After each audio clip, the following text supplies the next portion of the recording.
because my wife and I, 30 years ago, had discussions about Groundhog Day.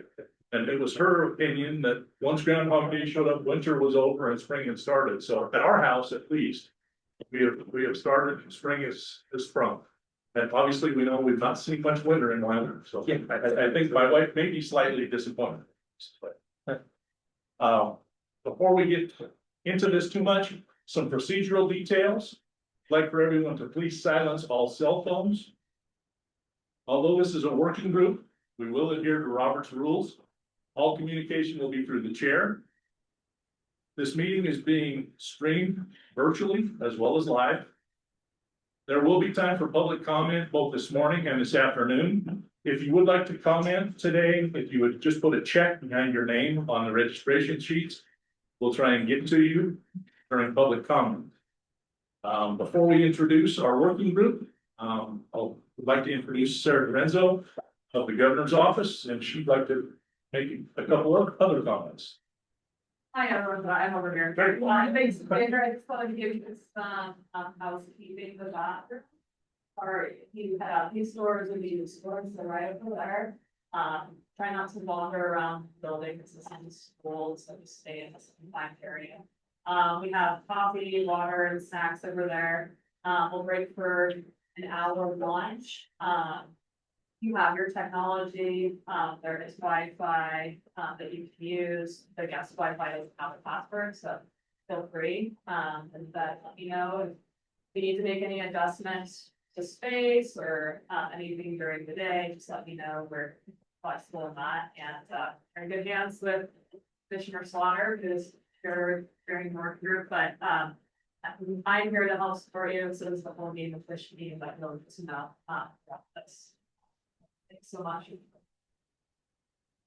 Thank you, Sarah. Now I'd like to introduce the members of our working group. I'll start. I'm Rob Slaughter. I am a Wyoming native, graduate of the University of Wyoming.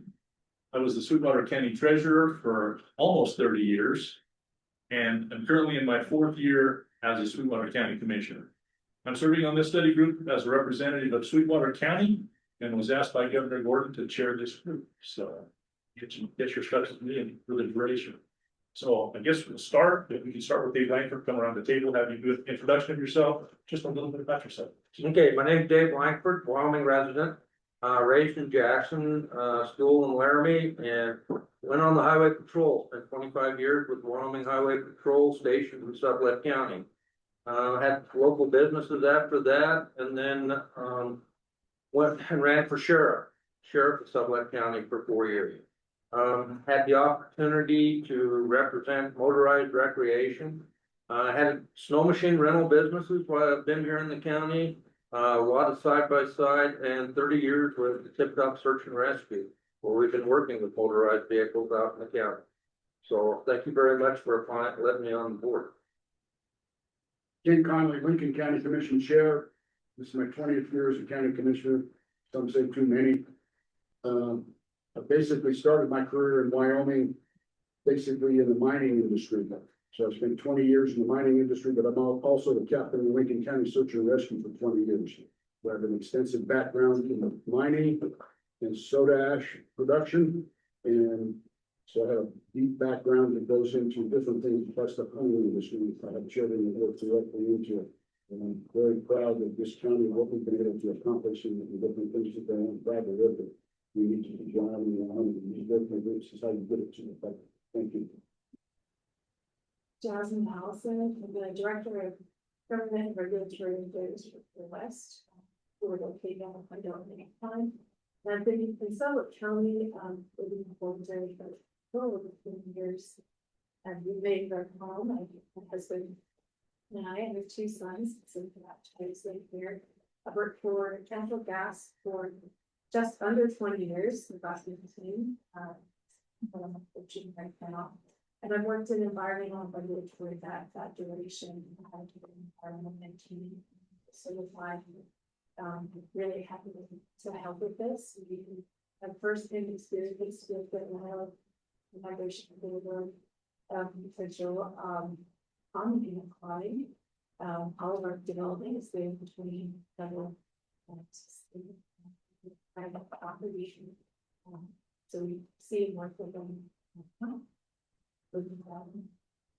Maggie, hello. I grew up in Pinedale. I've always been informed, aware, involved with wildlife and conservation in this area. In the last few years, I started a job at a hunting company called Meat Eater. There, I'm the director of web content, so I have 5 years of experience of conservation communications under my belt. This is my first time sitting in a role like this, so I'm really excited to be a part of this, to learn, to work with all of you. John Aramosby, a third generation rancher. I live in southern Sublette County, really near this migration route. I worked 19 years in the oil field in Jonah, at the oil field. It's kind of been our back door. So I worked 19 years for a service company there. And currently I'm working as the range rider for the Rock Street Grazing Association. So I'm still active in the area. I see a lot of the area that the antelope migrate in and out of, so I'm very familiar. I'm excited to be a part of this. Governor, will you see the best for last? Okay, we'll move on to Commissioner Newton. Okay, well, I really appreciate being here and am honored, frankly, so, and appreciate the governor's impetus in getting this going. I grew up in Wilson, Wyoming, and mostly worked as a mountain guide, in the Tetons, but all around the world. Then kind of settled down, went back to the University of Wyoming, got a degree in economics. My focus was actually on coming up with a carbon dioxide pipeline, shipping carbon dioxide from where we know it's produced now. And actually, out of high school, I surveyed over at Shoe Creek. It was kind of fun for a little while, so I had some familiarity with that. And just figuring out how to use that carbon dioxide for enhanced oil recovery and maybe putting it in a saline aquifer if that ever happens. And then got onto the county commission, so I'm in my 12th year and second time around as a chair for the Teton County Board of Commissioners. And my son actually has a 12-year-old friend who harvested his deer, antelope, and elk this year. So my son is pretty interested in hunting and he's getting me into it. And so we are suddenly starting to really pay attention where the antelope and the elk roam. And we live up in Kelly right now, so you get to drive past the antelope whenever they're around that area.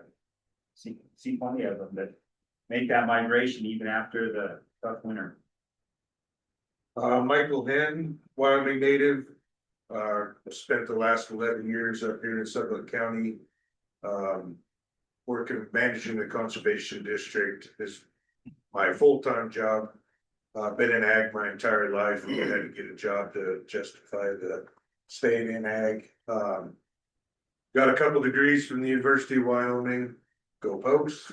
And glad to sit on this committee. Thanks, Governor Gordon, for wanting me to represent agriculture.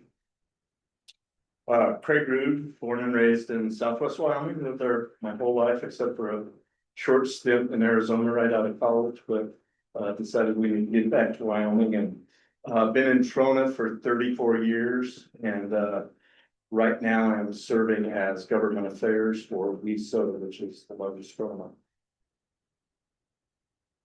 Lynn Bernard, Sublette County Commissioner. Owned several businesses in Sublette County. Lived here for 36 years. Avid sportsman. And thanks for that being included. At least last, Mike Brennan, I live up in Hoback. Grew up in Teton County, spent 40 years doing wildlife conservation, mitigation law. Holland Park for many years represented all of the industries who are here today. Not necessarily the companies, so I'm pretty familiar with their operations. I spent the last 15 years doing wildlife conservation, mitigation work for the Department of Defense through Texas A&M. I'm not an ag. Well, thank you all for being willing to submit yourselves to this process. I think it's something that's very worthwhile, something that we all look forward to. We all bring different areas of expertise, and I think that that's going to create a good recommendation for the governor. When the governor first called me and asked me if I would consider chairing this, I started thinking, I'm a sports guy. So I started thinking of an 11-member group as basically a football team. So I'm looking at you guys as a football team. And Governor Gordon has asked me to be your quarterback. And we don't really, I don't think, have a coach. I'm gonna kind of lean a little bit on Sarah in that role. But we do have a general manager. I'll say that he's somewhat akin to Jerry Jones. He doesn't need much of an introduction, but I'm going to try anyway. As Governor, Mark Gordon has championed Wyoming's energy producers, agricultural heritage, and outdoor traditions, while also taking practical steps to conserve the landscapes that define our state. His Executive Order 2020-1 on the migration corridors of Wyoming mule deer and the Sublette antelope herd reflect a Wyoming-led collaborative approach, bringing together landowners, local leaders, industry, and wildlife enthusiasts in a work-study group to ensure that decisions are guided by science, to respect private property rights, and reflect local input. Governor Gordon has assembled this working group to evaluate data, review potential impacts, and determine if designation is warranted. Once the group's work is completed, it will forward a recommendation on to the governor. This morning, Governor Gordon has joined us to help kick off this work study group and to give us direction and his expectations for the group. Ladies and gentlemen, please help me welcome Governor Mark Gordon.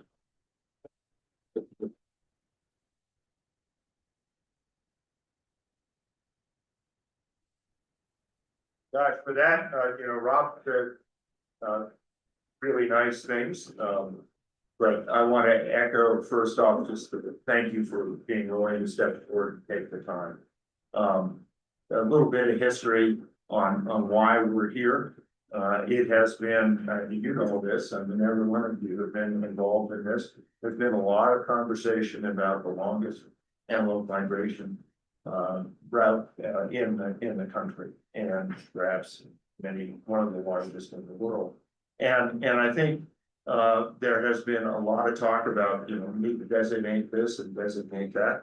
And it's always been with sort of a national flavor to it. And so my interest, as you know, has been how do we work with the people of Wyoming? Every single one of you represents a particular interest, but every single one of you has those things that I think are just native to Wyoming people.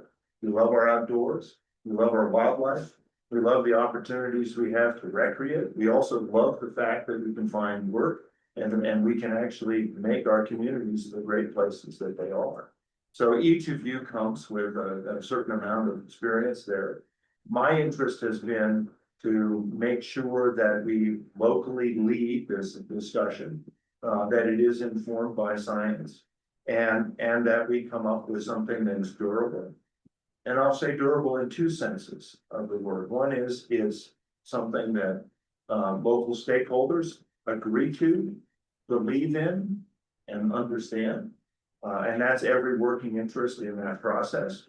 And that's something that we can go, as we have with the sage grouse, to our friends in Washington, D.C.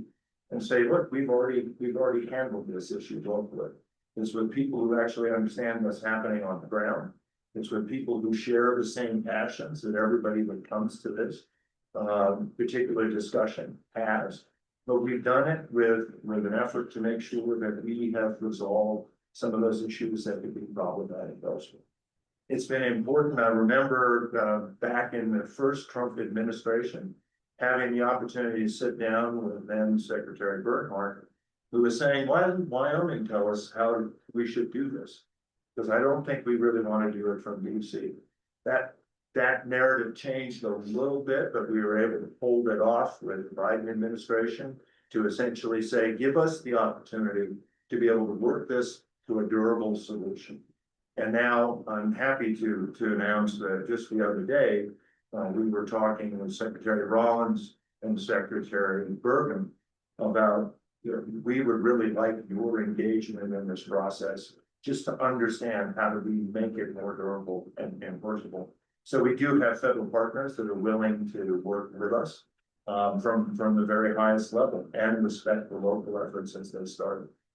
each of you is selected because you have expertise, subject. And also local, on the ground expertise.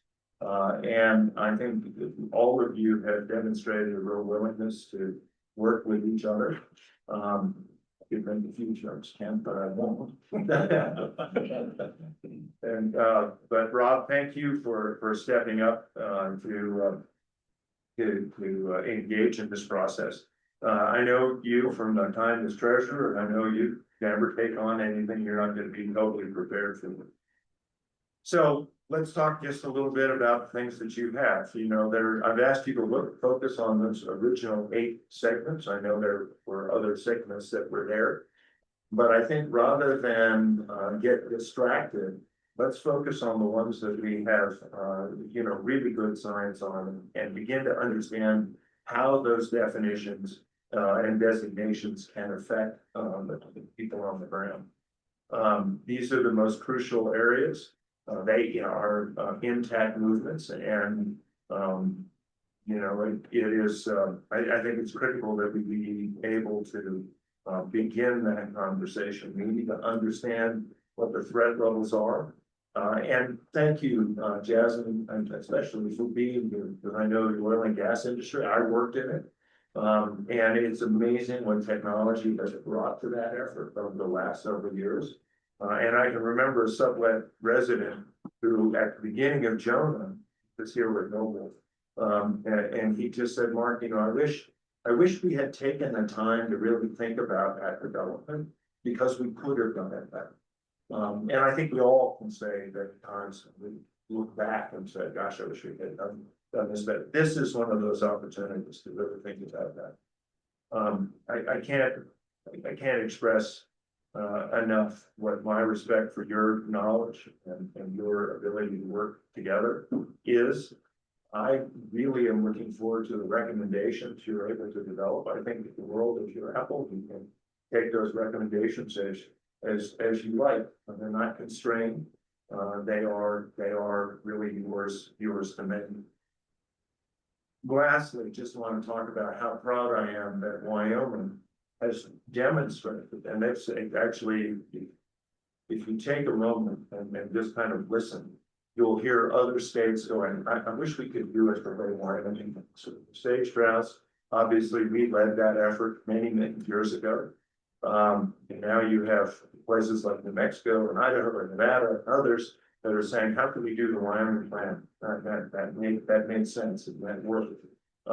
That's going on right now as people say, gosh, you did some mule deer corridors. Now you're working on an Antelope thing. How can we make that happen? So I think there's an opportunity here to demonstrate how stakeholder locally led efforts, where people's passions and their love of the outdoors are understanding that we also need jobs, and we need to respect. And this has been key to me, John. It's been from the beginning. When you look at Wyoming, we've got all the checkerboard stuff, but we have interspersed private lands, and we need to make sure that we protect private property rights. And I think that's one of the great things is that when you look at ranchers in Wyoming, when you look at private property owners, they care about that asset. They care about there's a stewardship that is absolutely implicit, I think, in being a rancher. And so I feel very strongly that this is the right place for that. It is historic.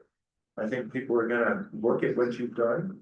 I think that shouldn't be an impediment. That should give you the opportunity to think courageously about what we can get accomplished. And as I say, I think the leadership that will be respected from DC on this issue is really critical. I just love this state. This is the best place to live, and it's because people can still talk, people can still work together, and people all share that view of let's make Wyoming just a little bit better for the time. So Rob, thank you, Chairman. I look forward to the work you're going to deliver. I don't know where your dad is, so I need to talk to him for a minute. But I'm glad I caught you back. He used to work for the state. His dad did too, so. Anyway, thank you all very, very much. And, I'll step back. Governor, thank you very much. One bit of housekeeping that I may have neglected. For those members of the public who would like to comment, when you sign in, if you would just put a check behind your name, letting us know that you would like to make comment. That way we will have a list.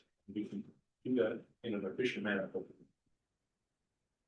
So with that, turn this over to the governor's office. Sarah, would like to talk to us a little bit about the review of the executive order. Yeah, I'm speaking out.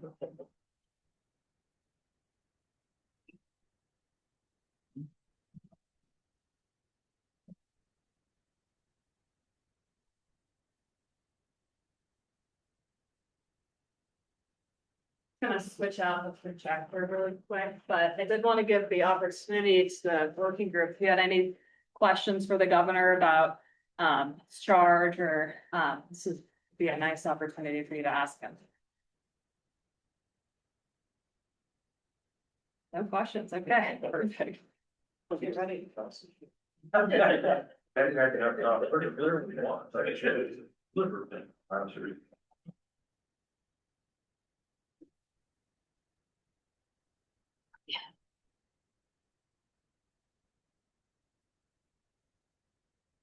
While they're doing that, I really want to thank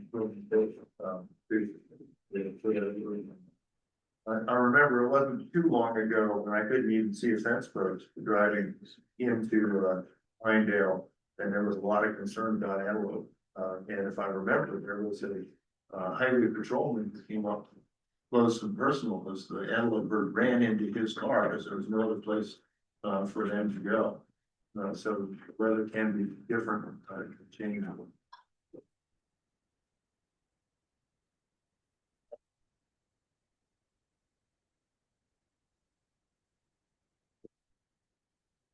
While they're doing it, Governor, I will comment on one thing to benefit some people here. These underpasses, overpasses, and fences, has had a dramatic effect on keeping wildlife alive and wild. That's all there is to it.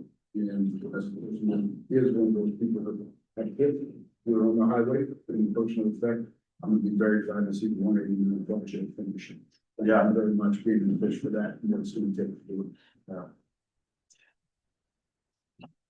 Bergen tells the story. I'll just go some. Bergen tells the story. He's an avid bow hunter. He said, I came in to do antelope hunting and I flew into Jackson and rented a car and I had my bow case and the person behind the rental car said, what's in the case? And said, it's my bow. I said, what are you doing? He said, I'm gonna go hunt antelope. And the person behind the desk said, you don't need to have a bow, you're renting a car. They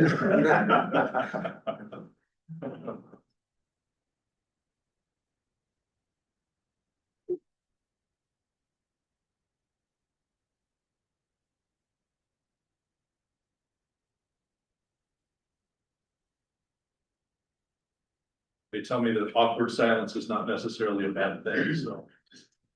We're gonna be awkward silence until we can get Sarah up and running.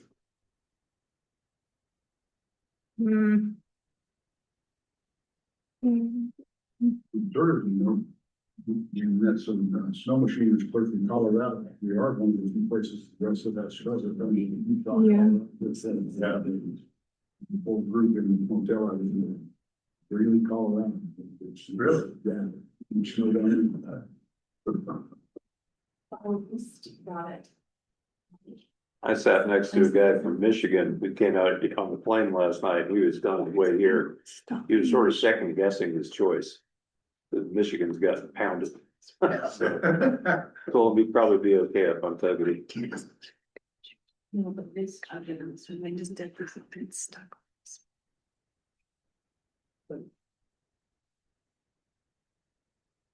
Okay, well, I'll get started, I think, while they're working on this. Everybody at their tables does have a copy of the presentation, so it's in the very back. But, Like Chairman Slaughter said, I'm Sarah Dorenzo, I'm Governor Gordon's Deputy Policy Director. For the work that I do for the governor involves wildlife policy, including migration executive order and the sage-grouse executive order. So I'm glad to talk to you today about the governor's executive order, Wyoming mule deer and antelope migration corridor protection. So I'm gonna just give you a top level overview of the executive order. And I think it's important that you know today that you're gonna get a lot of information presented at you all throughout the day. This is gonna be a big learning session. You're gonna be consuming information about policy, science, and lots of information about what's happening on the ground. We don't expect you to become an expert at this meeting. We don't expect you to become an expert on migration, the executive order. But we do want you to have an understanding, a very solid working understanding of the executive order and the corridor when you leave here today. The next time we meet, it might be several weeks from now, so you'll have lots of time to think about this, review it and study it. But you may feel overwhelmed today, but please know that we know we're giving you lots of information and we just don't expect you to walk away knowing everything and anything today. And of course, if you have questions, I'm here to answer them, as well as the game and fish team. We also have a representative from Forest Service here who might be able to answer questions too. But this is the start of a long learning process. So what you don't learn today that you want to learn about, make a note, and that will help us be able to design the agendas and give you the right information to help develop your recommendations along the way. So just wanted to let you know that before we get started with all your presentations today. Thank you. So the executive order was pioneered by Governor Gordon in 2019 or 2020, and it hasn't been revised since its initial inception. As the governor talked about just before, this is the first of its kind policy in the United States for big game migration, and it is a state-led solution to protecting important wildlife corridors while not impacting too many other things that affect our jobs and communities. It's that balanced approach. So there are three main purposes of the executive order that I really think are the most important for you to understand. The first is it supports the conservation of mule deer and antelope, number one priority for the executive order. The second thing to keep in mind is that it protects landowners' rights. The executive order does not have an effect on private land, but we work with landowners to voluntarily enhance conservation and habitat and promote the connectivity of the corridor. And third, to keep in mind is the executive order accommodates multiple uses on the landscape. And this is the Wyoming way of multi-use, multi-purpose.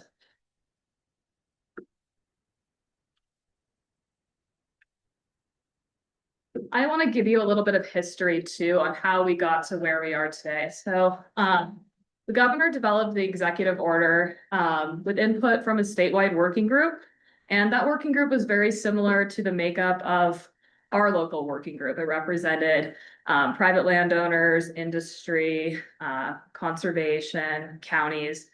And the statewide advisory committee also made recommendations somewhat similar to the work that you're going to be doing, but their recommendations were about how this executive order should be laid out and how it should work. And local working groups were one of the recommendations that statewide committee brought forward.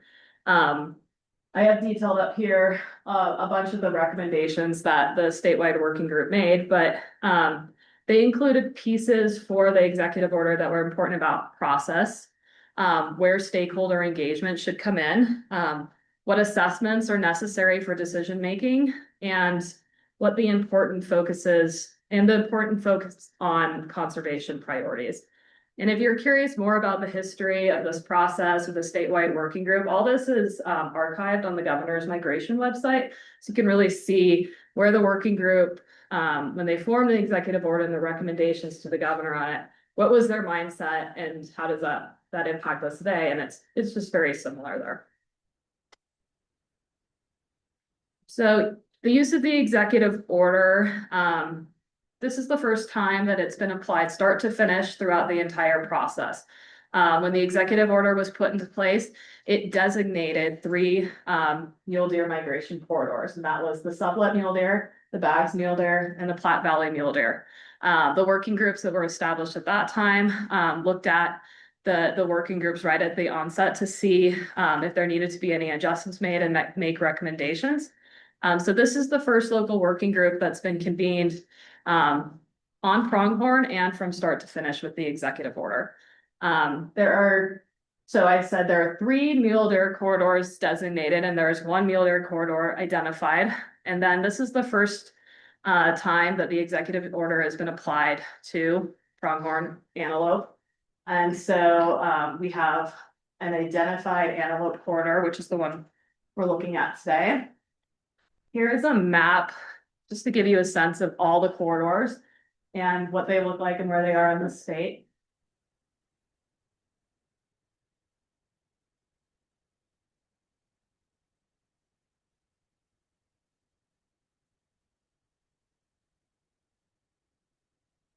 So there are 4 important actions that I think you should keep in mind about the executive order and what it does. And so one thing, the first thing the executive order does is it directs state agencies to support the continued functionality of corridors. Later today and throughout the day, Game and Fish will be giving information about how they work with other state agencies to provide recommendations. I think Will Schultz is gonna give a lot more information on that. But Game and Fish consults on projects and how to carry them out. And this is also related to opportunities such as wildlife crossings. The second thing to keep in mind about the executive order is that it acknowledges valid existing rights, which are both existing plans or permitted actions prior to designations. And so an important part of that is the plan part. Any existing plans are acknowledged, not just permitted actions.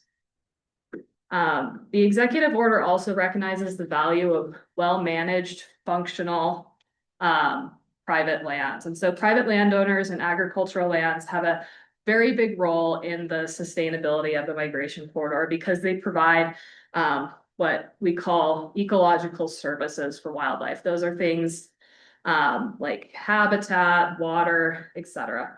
And they do it for all wildlife, but when it comes to migrating wildlife, especially mule deer and antelope, that's very important for us to acknowledge. State agencies through executive order are encouraged to work with private landowners to build on any voluntary conservation efforts to conserve corridor habitat, but all this work is voluntary. And fourth, the executive order continues to emphasize the importance of continuing research in the migration corridor.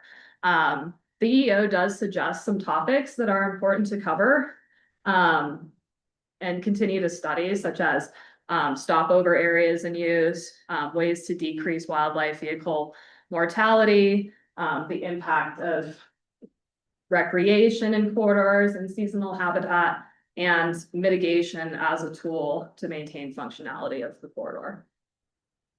So those are the things to keep in mind about what the corridor does, but there's also things to keep in mind about what the executive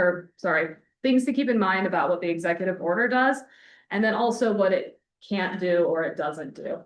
And so, like I said before, the executive order doesn't apply to private lands. And if you're looking at your copy of the executive order, which you have in your packet, it's explicitly stated in bullet point 3 in the executive order. Any actions are voluntary.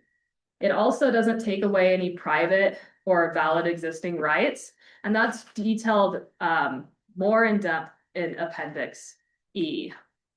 The executive order also doesn't restrict or impede the ability for permittees to graze livestock on federal or state lands, and that is explicitly stated in Appendix F and is detailed there. And then finally, the executive order doesn't detail any federal policy. The executive order only has effect over state agencies. And so we ask for, we work with federal agencies for cooperation and coordination. And if state agencies are commenting on a proposed project or plan, they offer comments in a manner that's consistent with the executive order. And that's detailed in Appendix C. And so just some further emphasis on private lands. Private lands are key to maintaining the functionality of the corridor. We'll take a closer look at that today as we go over looking at the corridor and the land use. And when you look at your threat and risk assessment, you'll see data on that in there, which sections of the corridor are private land, which are federal land, which are state land. And so as the EO details, private landowners are key to maintaining this functionality of the corridor. And they're value partners and stewards of the land overall. The executive order really encourages state agencies, though, to work with private landowners to build off conservation efforts and migration corridor habitats because of those ecological services that they contribute that benefit the health of the herd overall. Sarah, can I just put Sure, a point absolutely. on that thing? Tom, thank you. 2 years ago, I believe, maybe been 3, we signed a memorandum of understanding with the Department of Agriculture that was to provide some extra funding for private landowners as an encouragement and understanding of how valuable that private land is for habitat, for winter, winter conditions, et cetera, et cetera. And then recently, as I mentioned, I spoke with Secretary Bergen and Secretary Rollins about extending that order onto the Bureau of Land Management as well as Forest Service lands. So we're actively in the process of doing that. That program has been pretty useful, particularly around Yellowstone. And it's been used pretty much mostly for wapiti or elk. But both in Montana and Idaho, so that program is existing and we're trying to extend it. Just put a point on it, that we're not just saying be volunteer, but we're also saying that there may be compensation, understanding about it. Absolutely. Thank you, Governor. And there's a lot of, one thing that the executive order does that I know Game and Fish is going to talk about is it helps prioritize those projects. It helps prioritize projects on private land. It helps prioritize habitat projects. And, designation helps direct funds to some of those private landowner programs as well. Okay, so moving on to valid existing rights. Honoring valid and existing rights is a major aspect of the executive order, and that's detailed in Appendix E. Game and Fish will talk more about how they manage this today, but it's important for you to know on the working group that the executive order doesn't apply to activities or plans that existed before the corridor was designated. It also doesn't apply to state permitted activities within their existing boundaries. The limitations are that within designated areas, no new developments can exist within bottlenecks, and proponents and agencies are expected to minimize impacts whenever possible.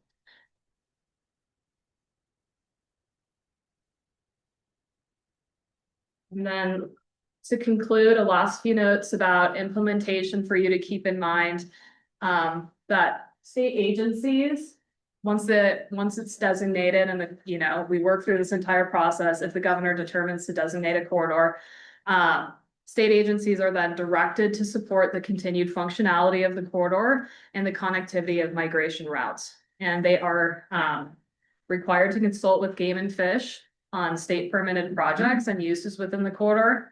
And state agencies also, again, work in cooperation with federal agencies to comment on plans in a way that's consistent with the executive order. So that is a very brief and high level overview of the executive order. We're gonna learn more about the executive order as we go through this process. And I can answer questions, and so can Game and Fish. And in the future, we'll have more state agencies here to talk about how they utilize and work with the executive order as well. So you have an understanding of how it functions in the state. But glad to answer any questions now, or later. Again, everyone's got a copy of the executive order. We'll probably be referencing it a lot of times throughout the next several months. Reminder for the group, if there are questions for Sarah, please pass them through the chair. Does anybody have any questions with respect to what she brought forward on our executive order? There are the knowing developments, right? Record to the chair. Sorry, Sure. Chairman Slaughter. Slaughter, I have a question. Through the chair, Chairman Slaughter, Mr. Renzo, Ms. Lorenzo, would you yeah, please would answer you please this answer a question about one of the slides, referring to the new development inside bottlenecks? Is that for surface disturbance only, or can you still development, underground? That's a great question. I'll turn that over to Game and Fish maybe to answer how they work with different types of development. Mr. Chair, Bill Schultz, Wyoming Game and Fish Department Habitat Protection Program Supervisor. Respond to that question. Essentially, we're talking about the surface. And so, with regard to mineral rights, et cetera, that doesn't preclude the leasing of those. So it's only specific to the surface rights. Disturbance. That's good. Any other questions? All right. Probably not quite late yet. Can get that to that. We'll get well acquainted with the executive order. Absolutely. Definitely. I think, once again, this obviously today is introductory. There's a lot of information there, I know. I thank Sarah for all of the information that she supplied to each of us. There was a lot there. I'm sure that you've had an opportunity to look at many of these things, certainly not all of them. That's the purpose of the meeting today, is to have the opportunity to learn all of these various facets. So, there are no further questions. We will move on. We'll be slightly ahead of time, but our next presentation will be our herd unit overview by Brandon Skurlock of Wyoming Game and Fish Department.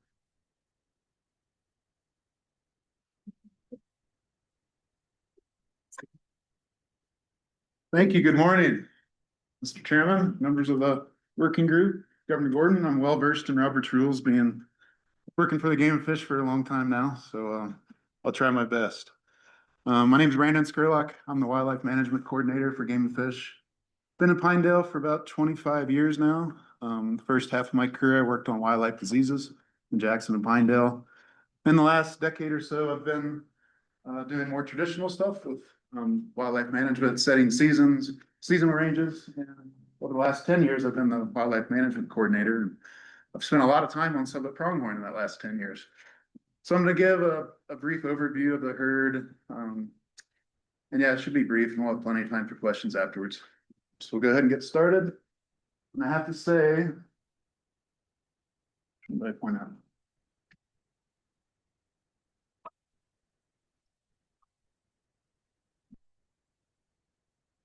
I can do it too.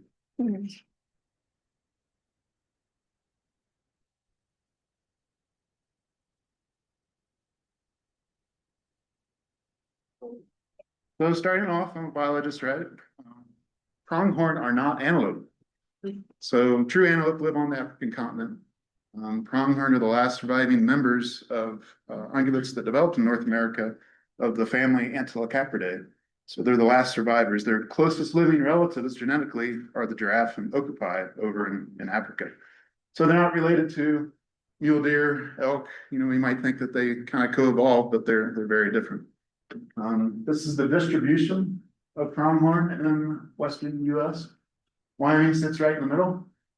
We have the world's largest population of pronghorn in Wyoming. About 40% of the entire population lives in Wyoming, which is pretty cool if you think about it. There's roughly 1 million pronghorn throughout the western US, into Canada and northern Mexico, and we have 40% of the population. So pretty cool. Next slide. This graph on the right shows density of pronghorn in Wyoming. As you can see, we have about 5.5 pronghorn per square mile in Wyoming. Our neighbors to the north and south, Montana and Colorado, have less than half that. They're sitting less than 2 pronghorn per square mile. So we got a lot of pronghorn and a high density of pronghorn.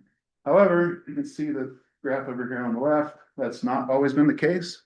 About the turn of the century, unregulated market hunting, poaching, other things almost drove pronghorn to the extinction. However, game laws were enacted in the 30s and 40s, regulated hunting and populations increased. So where we are today, about 400,000, just under 400,000. Next slide. And then clicker should run. On that side.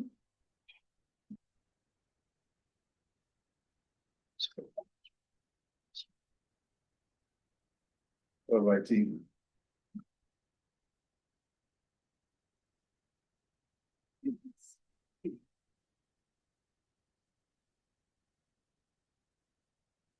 All right. Well, that leads us to the Sublette pronghorn herd. So it's the largest pronghorn herd, both geographically and population, in the state with the most pronghorn ever. So it's a pretty important herd. We got about 10% of the state's population of pronghorn just in the Sublette herd alone. Our population objective is at 48,000 animals. We'll talk about population here in a little bit. We're under that right now, mostly due to some bad winter a couple years ago.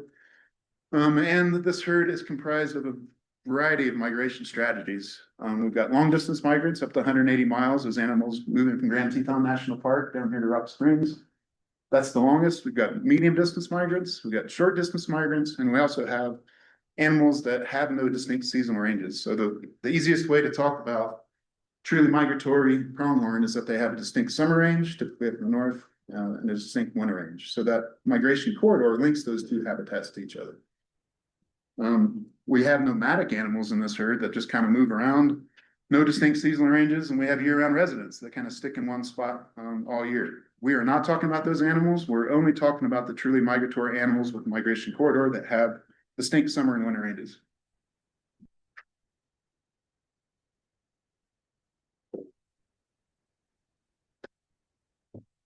So a little bit of the herd history. The Sublette pronghorn herd didn't always look like what it does today. We used to have, this is Rock Springs down here, we used to have 2 different herds. This was the West Green River, and this was the Dry Lake herd. Some wardens and biologists back in the 70s noticed in the Dry Lake herd down here just north of Rock Springs that a lot of animals were moving down to here, especially in harsh winters. And, thousands of animals moving into the population. What they counted in the winter did not equate to what they counted during the hunting season. So those animals were incorporated into the larger Sublette herd. The way we manage populations of game and fish is that we have a set population of animals. If that population does not have greater than 10% interchange with the adjacent herd, then it's a herd unit. So we had thousands of animals moving into here. Obviously, it's probably greater than 10%. So we incorporated that herd into the larger Sublette herd. And same in West Green River. We actually did a collaring study back in good old days when we didn't have VHF collars. We put out visibility collars and metal ear tags and thousands of pronghorn in the late 80s and early 90s. And we found that this West Green River herd actually had 23% interchange with the greater Sublette herd, violating that 10% rule. So it all was incorporated into the Sublette herd. In terms of population estimate, I want to point out on this slide, you can see these big dips. This is the winter of 2010, 2011. And this big dip, when we lost over 20,000 animals, was winter of 22, 23, really bad winters. In 22, 23, we also have Mycoplasma bovis. It's a pneumonia pathogen that's pretty novel to pronghorn. It killed a lot of pronghorn that year. Our population estimate is right here, about 48,000. And we've kind of been up and down over the years. The last time we were at objective, and we manage plus or minus 20% of that objective. So you can see our range. If we're within that range, we're technically at objective. Back in 2022, we had 43,000 animals within that range, but of course the harsh winter. Now we're below that and we're starting to build again. Harvest. This is the primary tool that we manage this herd. Winters sometimes manage it for us, but we'd rather manage through harvest to keep a relatively stable population. As you can see in that 2010, 2011 winter, we reduced harvest commensurate with the population. Fewer animals, fewer opportunities to hunt. And again, in 22-23 winter, we reduced hunting considerably because to allow that population to bounce back. This is a recreational herd. We've got recreational herds and we have trophy herds. Trophy herds, we manage for trophy quality animals. They're harder to draw typically. Recreational herd, we maximize opportunity. We want to get as many people out there to hunt as possible while maintaining these sub objectives. Right here, 30 to 59 bucks in the herd. And you can see this is from our August classification surveys, and dark gray, those are our buck ratios of the last several years. We're right in that management objective with our buck ratios. You can see this is fawn ratios in light gray. After that harsh winter, we had very low fawn ratios. Those animals that made it through that winter weren't in very good shape. They didn't have very many fawns, but we're starting to bounce back now. In 24, we had 68. I think we had 70 last year. Just didn't have the data to grab it. So populations are starting to rebound after that winter. This slide, since we have such a high percentage harvest of people that have a license, we have 97% harvest success rate. If you draw a license, you're most likely going to fill your tag in this herd. These numbers reflect each other. About 3,000 hunters, and we had to harvest about 3,000 animals because we had very high success in the herd. However, we cut those tags from 3,000 to less than 1,000, about 800 after the harsh winter, again, commensurate with the population. We pretty much eliminated all doe fawn harvest. Again, trying to give that herd, take the pressure off the reproductive segment of the herd, give it every opportunity it can to try to rebound after that harsh winter. So we were killing about 3,000 animals per year before the harsh winter. Now we're down to 700-800. So that's kind of an overview of management of the herd, how we set seasons. Now we'll kind of get into seasonal ranges and how animals use this herd. In the green hash marks, that is spring, summer, fall range. That's where pronghorn are found in spring, summer, fall. You can see they're kind of the higher elevations. This is the Gros Range. This is Upper Green River Valley. Here in Bondurant, we have suitable habitat for pronghorn in Bondurant. Then on the east slope of the Wyoming Range and west slope of the Wind River Range, typically higher elevation, higher precip zones, higher productivity. That's where those animals go, the migratory animals go, to maximize use of those resources so they can put on fat, so they can raise their babies with tons of food. Then generally, these animals move from the higher elevations down to this is that reddish orange dash and blue. The blue is just winter year long, but generally these winter ranges, whether crucial winter ranges and winter year-long habitats, are lower elevation, lower precip, where they can escape the snow essentially. So that's kind of what pronghorn do in this herd. The migratory pronghorn at least go from higher elevations to lower elevations, seasonally.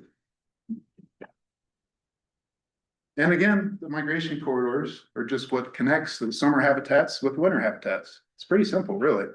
If you look at these maps, it looks like some of these herds are a little disjoint and separate from others. But that's because when University of Wyoming, Dr. Jared Merkel, who did this analysis for us, basically took the snippet from when that animal left its summer range to when it hit the winter range. You're just seeing the data between those two ranges. It's not including intra-winter movements or intra-summer movements.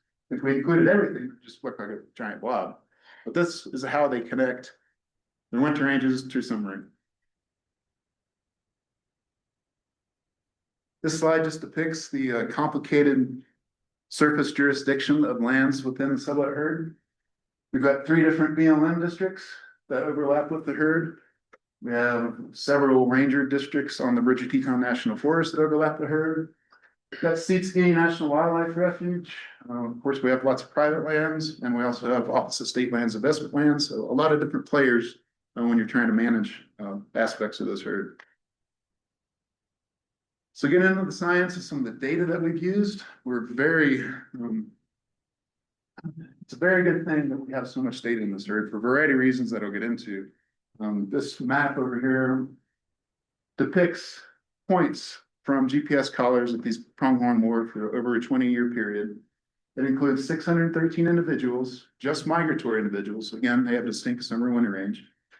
And we have 923 sequences from those 613 individuals.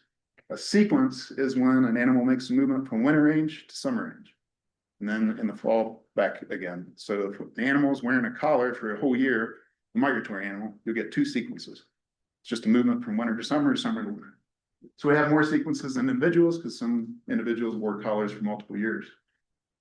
Over a 20-year data set, and just to put this into perspective, our requirement, I think it's our policy, is that we require to either identify or move forward for designation of a migration corridor. We need a minimum of 3 years and 40 individuals. And we've obviously surpassed that greatly with the data that we have in this herd. So very fortunate to have such a rich data from this herd. These are some of the studies that went into providing these data. Going back to 2002 with the Kimmer study, and not many of these studies were actually looking at migrations. We just had GPS collars on animals. We were able to collect those data and use them for this analysis for migration corridor. One big study where we had a lot of animals out, we're looking at effects of natural gas development on the Pinedale anticline. So the Pinedale Anticline Project Office was established because when NEPA was conducted for those disturbances, it was basically agreed upon that there were going to be impacts from that development to populations of wintering mule deer, sage grouse, pronghorn, but we're talking about pronghorn here. So to try and study and document the impacts, industry funded a bunch of collars that went out in the mid-2000s through 2017. Then most recently, we had tried to move forward with the designation process on the Sublette pronghorn herd earlier. When we had a draft for that effort, we realized that we had holes in the corridor where we didn't have much data because some of these studies just didn't focus on certain areas of the corridor. So we were able to secure a grant, a federal grant, to get about 116 collars that we distributed, kind of sprinkled in these holes in the corridor, which makes it a really good data set. I probably said that too much, but we have a ton of data in this herd, and I think it really represents this herd well. So getting on to the identified corridor, it's a big corridor, right? It's 180 miles north to south. It's very wide. To try to get our handle around it, we compartmentalized it, basically broke it up into different segments that are color coded here on the map behind me. And we broke it up into 10 different segments that are biologically similar. The whole goal of this was trying to look at movements in each of these segments. One of the big recommendations we have is seasonal stipulations to recommend for proponents of projects to avoid these seasons of use when pronghorn are moving through these areas. But when they're moving through the north segment, it's going to be much later in the spring than when we're moving through the southwest segment, just because the snow doesn't melt up here in the upper green until May most years. So to kind of break up those timing steps specific to these segments, we broke up the entire herd. And it also allowed us to organize information and risk assessment to more focus our recommendations for particular segments, because a recommendation that works up here on forest in the north to conserve that migration and facilitate migration probably isn't the same recommendation that we use in the southwest, very different habitats. So this is a way of just breaking up the herd in more manageable pieces, essentially. These are those timing steps that I mentioned, and we basically derived these steps by looking at the data. We saw when each animal would enter these different segments, when they'd enter them and then they'd leave them. We took a median date of those times. And these are the times that these animals are moving through these different segments. So you can see the north, they don't even get up there till May 1st. They typically arrive on their summer range, June 15th. But down in the southwest and the southern portions, it's much earlier, which makes sense, right? There's not much snow down there. They're moving through earlier. So these are seasonal stipulation periods that we recommend folks that are proposing to do projects. Even though the EO doesn't pertain to private land, we can still recommend these to private landowners to minimize impacts to migrating pronghorn. So bottlenecks, this is kind of a big deal for designation of the herd, because these 12 bottlenecks that we have delineated on the landscape are afforded the most protections via the executive order if this herd is designated. These are currently, as identified, Sublette pronghorn herd is now an identified corridor, and these bottlenecks are not recognized. So it's a big task for everybody in this room. If this goes through designation, we'll get these bottlenecks, the protections afforded by the EO to these bottlenecks. And bottlenecks are just what it sounds like. It's an area where pronghorn movement is restricted, funneled through a small area. They can be anywhere from, Trappers Point here in Pinedale, Trappers Overpass. We funnel those animals with fencing to get them across the highway. That's a bottleneck. We wouldn't want some big development subdivision going on either side of the Trappers Point. That would be bad for pronghorn. Same deal with down here on the New Fork Crossing and the Green River Crossing. These are areas where the riparian area is smaller. Pronghorn don't like when they can't see things. So if they go from sagebrush bench to sagebrush fence and they can see either side of it, they're more willing to go through it. Just happens these bottlenecks across the river systems are where those riparian areas are shorter distance.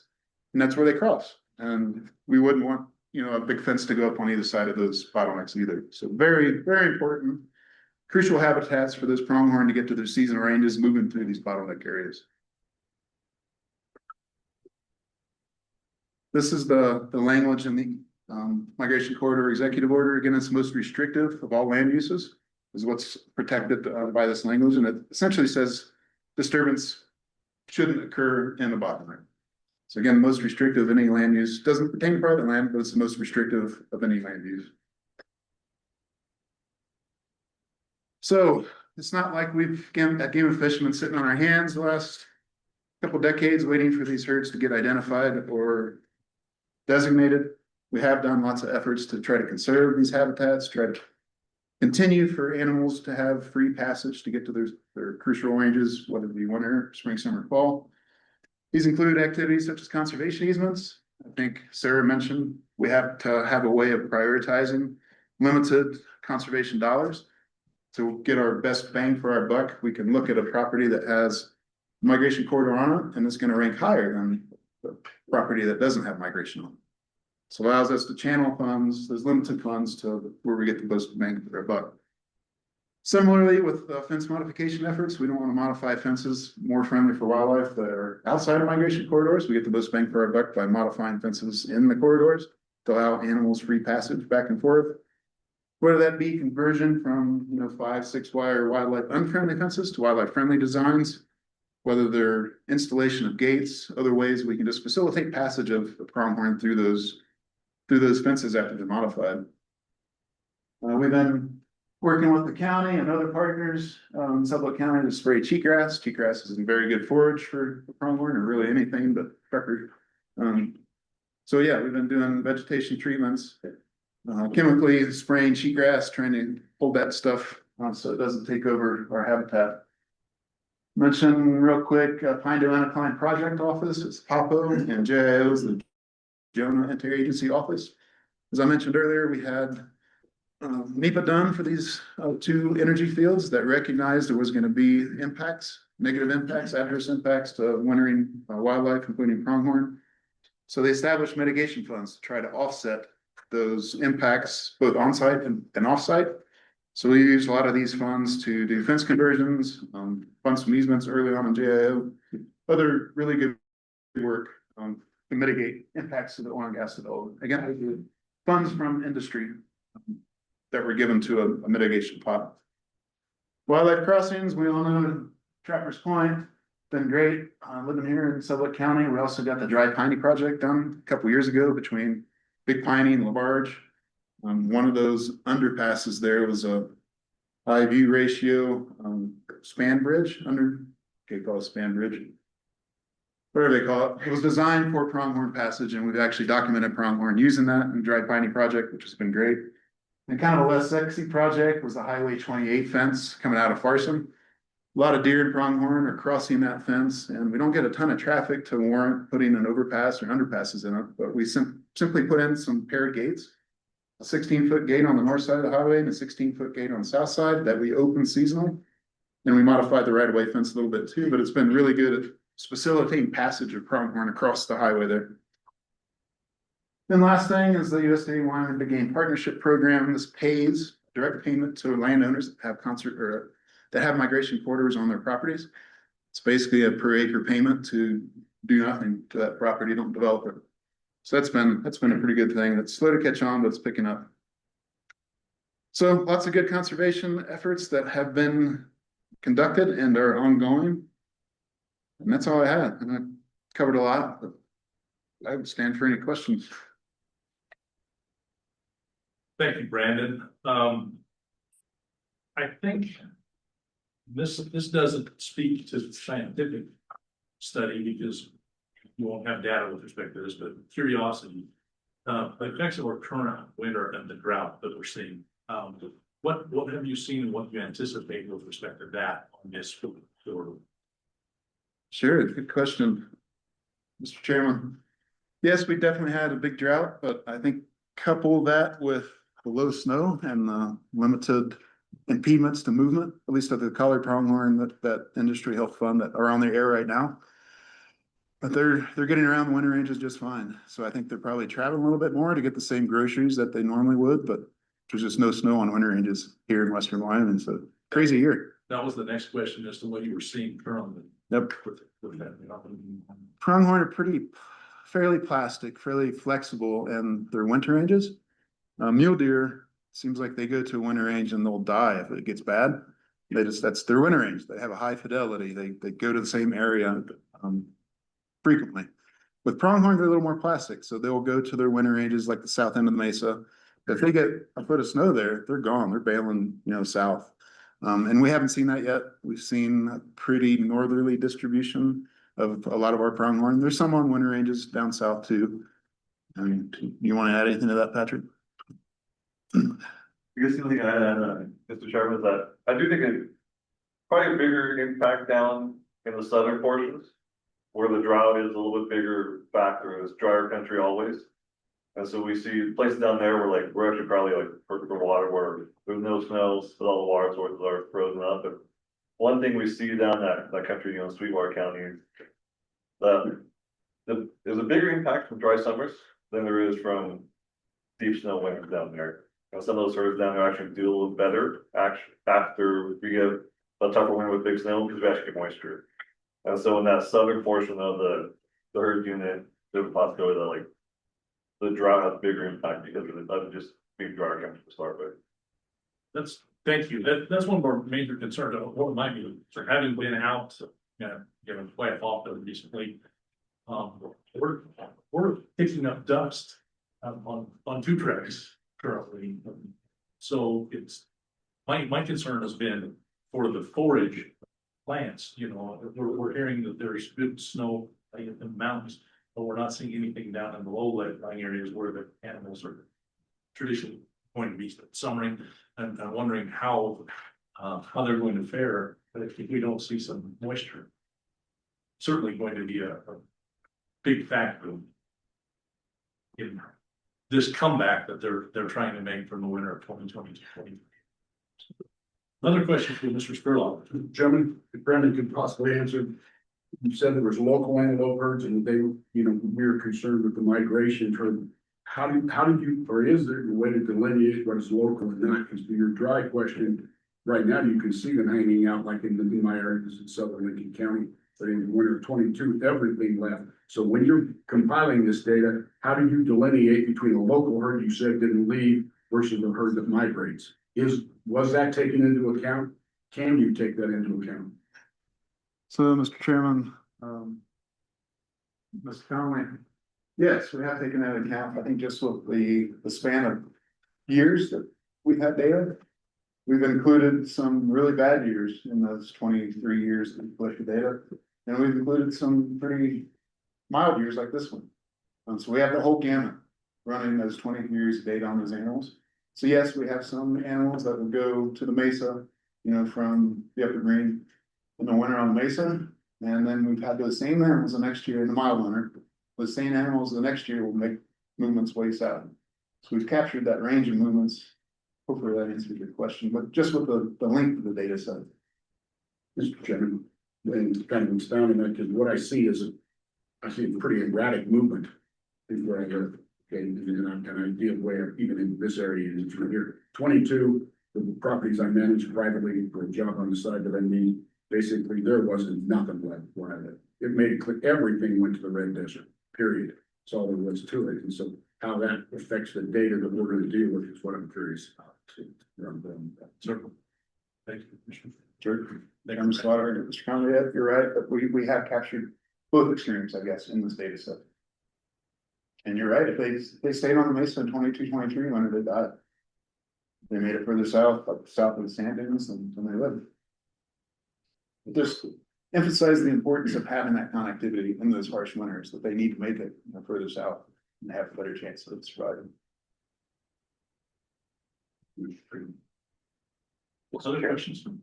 I'm curious, the risk assessment references I-80 as a hard boundary, the south end, or at least potentially hard, and I'm curious what, if anything, is being done with regard to research and essentially analyzing the potential for crossing efforts involving 80 as a way of supplementing migration opportunities for. Mr. Brett, if you'd like to direct that question. Certainly. To Mr. Skurlock. Mr. Skurlock, did you understand that question? I think I did. Impacts of I-80 on pronghorn movement. And whether there's ongoing efforts to assess the potential contribution of lands south of 80 if movement there was facilitated, and whether that would benefit the herd. Sure, Mr. Chairman, Ms. Brenham, I'd like to ask Patrick Burke. Patrick is the wildlife biologist that actually has the JCR job completion responsibility for the herd in the south end, and he's more familiar with the I-80 country than I. I apologize when I introduced myself first time, Mr. Chairman. Yeah, I am the wildlife biologist in Green River, that deals with kind of more like the southern end of this, but I have to do like write reports for the whole herd. Your question about what's being looked at for south of I-80 is, and you mentioned it is a pretty hard barrier, and it really is. It's a very hard barrier. We talked about after that. It was in, I think, March or April of 2023, after that bad winter, we did a mortality flight. And our first flight, where I took off from Rock Springs Airport, flew out towards Wall Sutter. There was just dead animals stacked up right along the right-of-way fence. And once we got further north, like we saw less mortality, but almost all the mortalities we saw were really stacked up associated with fences, and especially I-80. And it's a pretty permanent barrier, especially because you have 4-lane divided highway and then also a rail line next to it. Is a lot for animals to get across. There are some places that we have seen them, especially in bad winters, where they can find like kind of those span bridges, a bigger overpass type deal where they can skirt under there.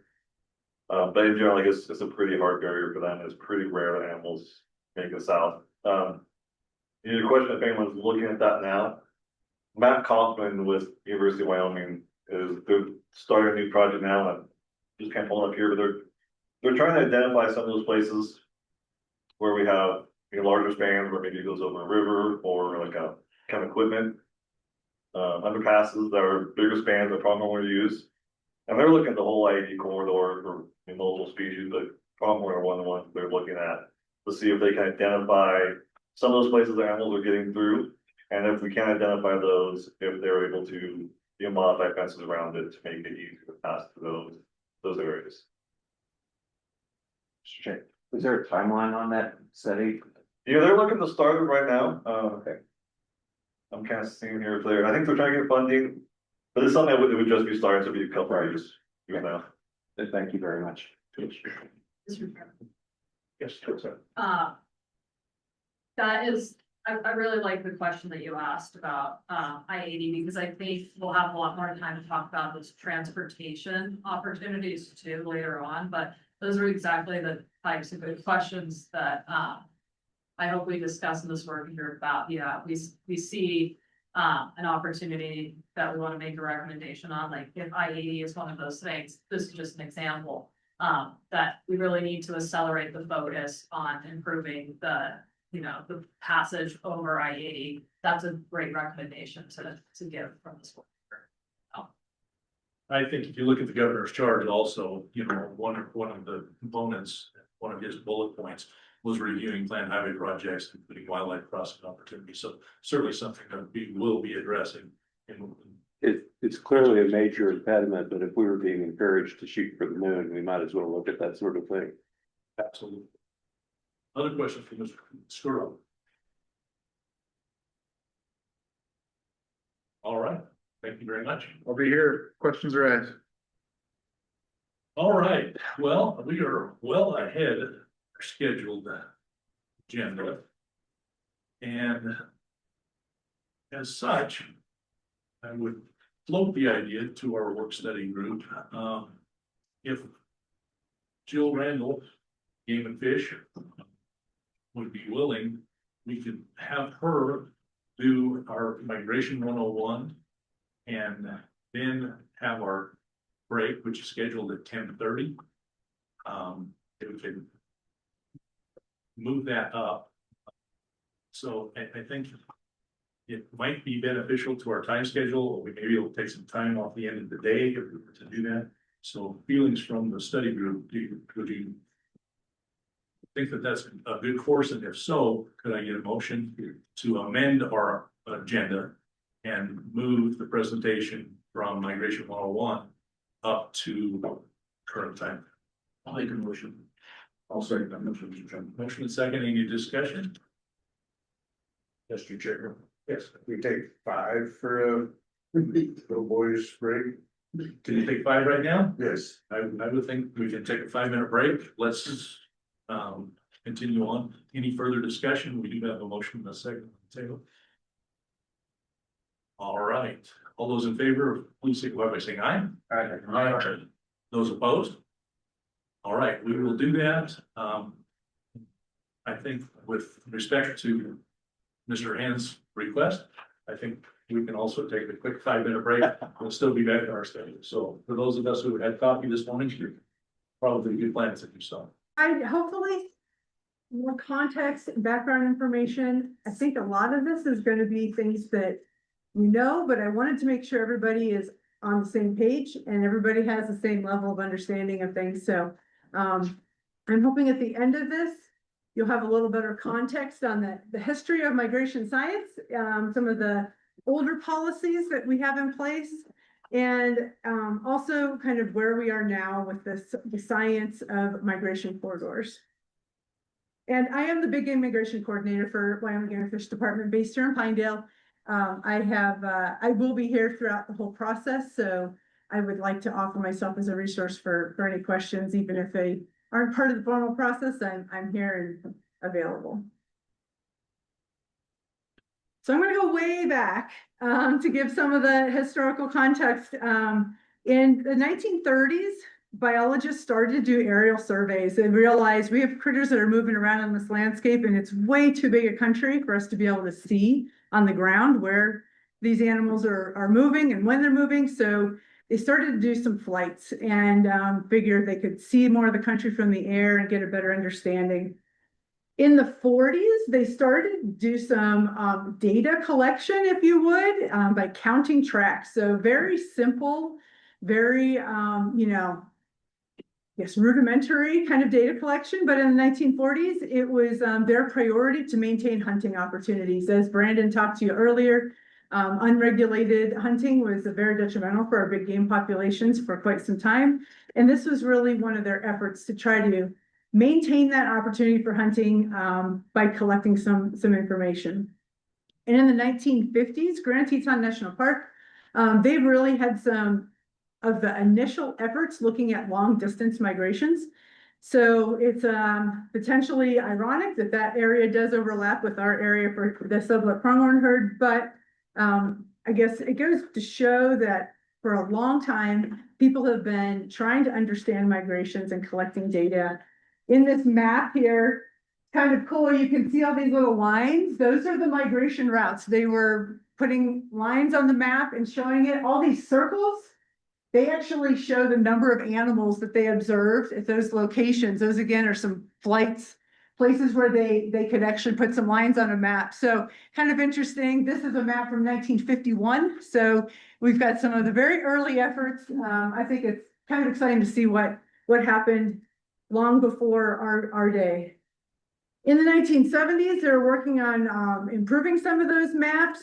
This map you see on the right here is one of those efforts. We kind of joke around that some of our old seasonal ranges have a lot of Sharpie error. And that's, before we had all the science that we have now, we did use a lot of colored pencils and Sharpies on maps, and that was the best we had at the time. But we were able in the 1980s to start using VHF radio collars. That really was a huge jump for us. So biologists were putting on the initial collars, during those ages they were great because you could get a radio signal from that and you could identify, animal number 27 is right down here, whether it be from the air or on the ground. But it didn't store any of that information. And the biggest detriment to those relative to what we have now is that you couldn't get any lines to connect the points where you did get an observation. So a huge advancement, but fortunately, in the 2000s, early 2000s, GPS collars were invented, and really that has been the cornerstone of like a lot of our migration science that we have now. So here in this figure, it kind of just shows what GPS collars do, how they work. We talk a lot about GPS collar data. So I wanted to make sure we had good understanding. We get a collar on an animal. We do this, as Brandon said, on hundreds of animals. And that collar can communicate with satellites, similar to your GPS units that you use, whether it's in your phone or handheld GPS units. So these collars communicate with the satellites. The satellite then can actually communicate to our biologists with the data for that location and time that we're observing that animal. There's a lot of nuance to our collaring studies, things like how often are they collecting a data point, things like that.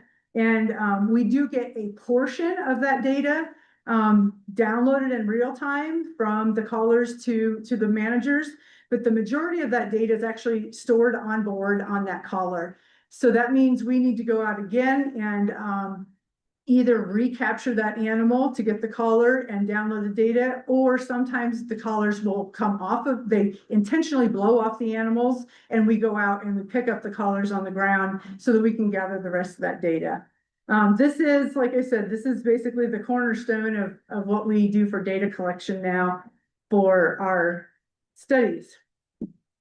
So I wanted to shift into some of the older policy. We had our Wyoming Game and Fish Commission in 2016 pass the Wyoming Ungulate Migration Corridor Strategy. And the general concept of this is really that the commission wanted to see no declines in species distribution or abundance. So they outlined several components in this strategy that talked about directing the department to analyze risks and opportunities within migration corridors, from some very specific process for public engagement while we're looking at migration corridors, as well as land use recommendations. The fundamental foundation of this policy, though, is really anchored in science and a data-driven process. So the department has always kind of anchored what we're doing in data and science, and this was one of the more formal ways for us to kind of bring all that together. In 2018, Department of Interior had Secretarial Order 3362 that was put in place. And this secretarial order directed the BLM, U.S. Fish and Wildlife Service, basically the entities within the Department of Interior, to incorporate state priorities for deer, elk, and pronghorn habitat into their land use decisions. It's been a really pivotal piece of legislation really critical piece, this secretarial order that we lean on for some of our fundraising that we're able to do for some of those works on the ground that Brandon talked about. We've been able to secure almost $5 million so far in the last few years through the National Fish and Wildlife Federation and through the U.S. Fish and Wildlife Service Partners Program. And actually, this week we are applying for some money from the BLM from the same source. And it's really a great policy that has withstood Trump 1, Biden, and now Trump 2. So that tells you something about how it's working, because it has had that longevity. There's not a lot of secretarial orders out there that have spanned 3 federal administrations, but our state action plan that we develop is updated annually, and we have corridors in there that we prioritize for funding to be channeled to them and for work to be done. Happy to share any more of that information if folks are interested in that moving forward. I'm gonna kind of flip through these slides because Sarah already covered them in adequate detail, but the statewide advisory group that eventually led to the executive order. Of course, we've gone into detail on that, so I'm just gonna flip through those. You've heard a little bit about this USDA Migratory Big Game Initiative from the governor. Brandon mentioned it a little bit, and this has been a phenomenal partnership for our landowners in the state. So just a little more detail, USDA and the state of Wyoming entered into this agreement to work collaboratively, to really lean on department and state prioritization of our habitats, and then use some of the existing USDA programs that are on the ground to really help landowners and try to get some funding resources to keep working lands working. So there's plenty of acronyms here. So NRCS, I think a lot of folks are used to working with the Natural Resources Conservation Service, landowners are. That first ASAP, those are conservation easements. That's their conservation easement program. EQIP, that's a program that they have to fund things like cheatgrass treatments, fence modifications, vegetation projects, all on private land. These are landowners that have gone in and signed up to get a farm bill contract to implement a lot of work on the ground. You'll see some extra numbers in there. 55.4 million is what has gone to private landowners just in Wyoming. As was mentioned, this has expanded out to 5 states now. So Wyoming, Idaho, Colorado, Utah, and Montana are all part of this program. But Wyoming has more longevity with the program because we were the one that started this. But $54.5 million and approximately 700,000 acres have been signed up and put into farm bill contracts for various practices, primarily conservation easements, fence modifications, and cheatgrass work. Those are the 3 biggies. And then Farm Service Agency, they are also partners in this program, working with the Grassland CRP program. For those of you that might be familiar with private land practices, that is it's a contract the landowner will sign for 10 to 15 years that will make sure that land does not get converted out of working ranch land. And the higher rental rates that have been afforded to priority areas, including our migration corridors, has been a real important part of that to incentivize landowners to sign up for that program. Okay, so shifting gears a little bit into migration science. So I think it's very intuitive. I don't need to go into detail that connecting summer range and winter range is a very primary component of these migration corridors. The part that I don't think gets enough attention is really the nutritional benefit of migration. So you can see these pictures down here. When plants come up in the spring, they're highly nutritious, but they're small, right? They're just barely growing. So not a whole lot of food there for the animals. Once they get really large, they lose nutritional quality and they aren't the sweet spot, if you would, for forage. That sweet spot is that point in the middle where they're just a little bit bigger, but they still have very high nutritional quality.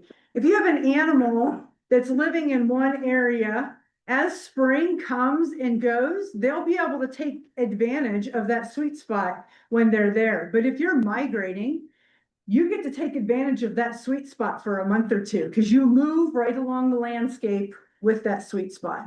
Right as those plants are greening up, you've probably heard the term surfing the green wave. That's basically being able to move across the landscape and time their movement in a way that takes advantage of that highest quality nutrition as they're moving across the landscape. This slide, I think Brandon covered some of it already. Our minimum standard is that we need to have 40 animals for 3 years that are collared.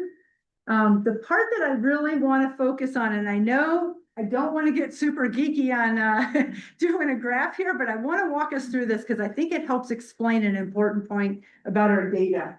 So across the bottom, we have months here. So, January through December. This side of the graph is showing distance from winter range. So right down here in January, you have 0 distance from winter range. You're on winter range. So that's why, and we're gonna focus on this red line. That's why right here, it's showing this animal is right on winter range. This is showing basically one collared individual. And then here, where this dotted line comes in, you see this red line starts to climb and it starts to go uphill real fast, and then it kind of slows down and then real fast again. That is as the animal's moving further away from winter range. So it's showing just in a graphic format, the migration there in the spring. And then along this top, there's not a whole lot of distance. It's pretty flat. That's because that animal's in its summer range polygon. It's staying that same distance away from winter range. And then the same thing in the fall here. You see this big quick drop. See a little bit of these are probably stopping over, hanging out in an area for a small amount of time, and then another big drop down here to December to get into winter range. The data that you see on the maps, like this one over here on the side, all of our corridor polygons are only the data taken between the dashed lines. So that spring, we have a graph like this for every single one of our animals that has gone into this analysis.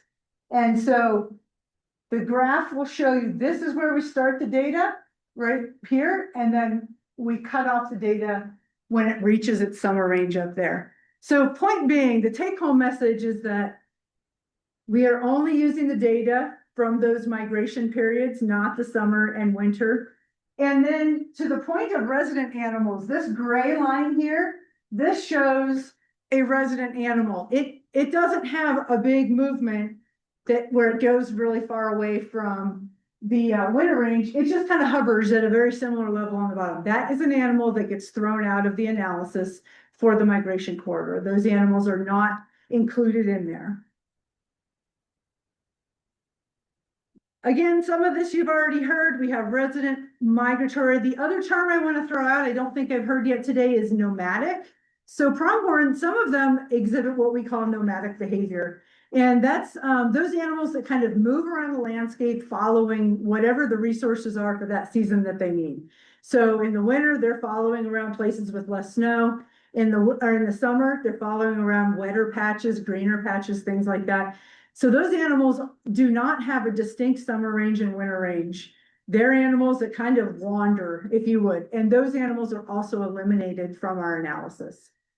Long, medium, and short distance strategies. It's really important from a conservation standpoint that we maintain and conserve all of those strategies.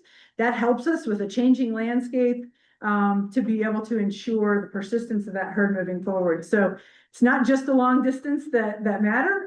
Long, medium, and short distance strategies are all important for this herd. The diversity of those strategies is part of the strength in the herd. Not all parts of the corridor are created equal. This is another figure that I want to walk us through a little bit. I hope you can kind of see it.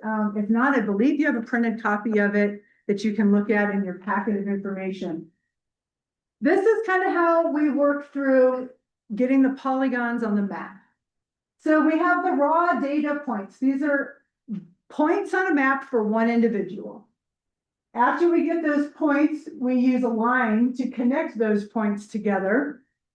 And then we buffered that line for that individual by 300 meters. That gives us a polygon for one movement for one individual.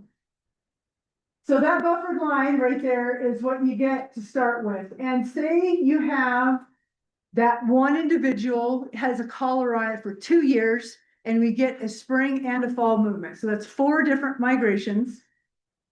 That is represented here by these 4 polygons. So do the same exact process for the 4 different migrations. And then you get what we call an individual footprint. So that's when you mash all of those together. This is this individual's polygon for how it uses the landscape. Jill, could I just, quick question? Yes. And how do you choose the size of the buffer area that you're doing? So yes, Chairman Slaughter, that's a great question. We do have some science that we lean on for that. Some of our partners, Dr. Jared Merkel, Dr. Hall Sawyer, and some others worked on figuring out what's the right spot for that. And 300-meter buffer is what their study came up with. So what they did was they actually took some colored individuals and they put They made it so those data points were uploaded every 10 minutes, which is not something we normally do. But to try to understand what's all the little squiggle between those 2-hour fixes that we generally have for our collars. And by doing that, they were able to see how much variation that animal had by getting a data point every 10 minutes. And so they were able to look at that, and they did that for several individuals. And actually that work was done in the Upper Green River Basin, which is fortunate for us too. And so by doing that, they were able to account for the vast majority of the movement that happened in those 10-minute fixes. And that's where they came up with the 300-meter buffer. There is a publication on that. I'm happy to share it with anybody if they're interested. We actually were kind of waiting in part of this process for that science to get fully fleshed out and published. That was one of the delays earlier in this process, was trying to make sure that this was the right analysis method for this huge data set. I was hoping it wasn't arbitrary and that there was scientific data behind it. Thank you. Perfect, yes. Mr. Chairman, Yes. if I may ask, 300 meters on each side, or is that totally?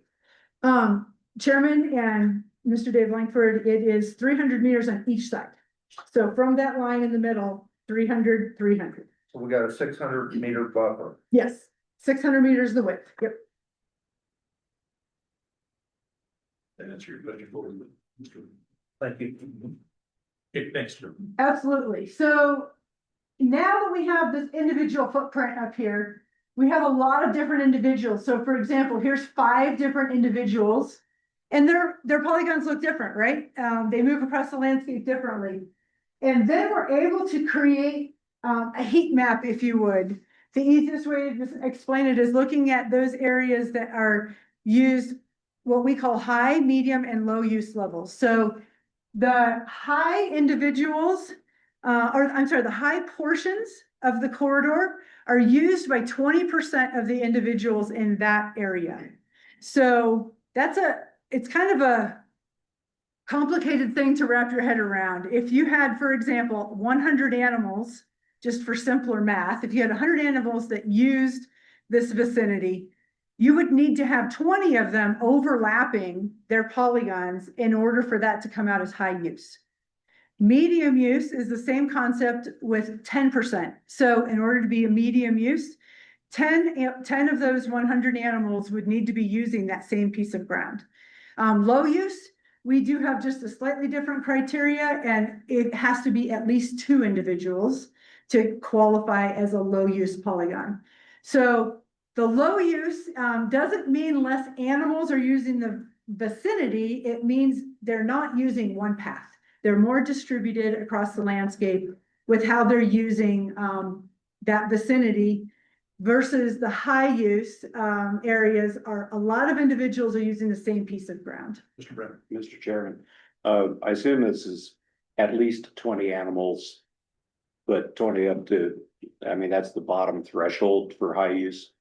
So 20 or more. It's all based on a percentage. I'm sorry, Mr. Chairman, and it is all based on a percentage. So it really just depends on. But is it at least 20%?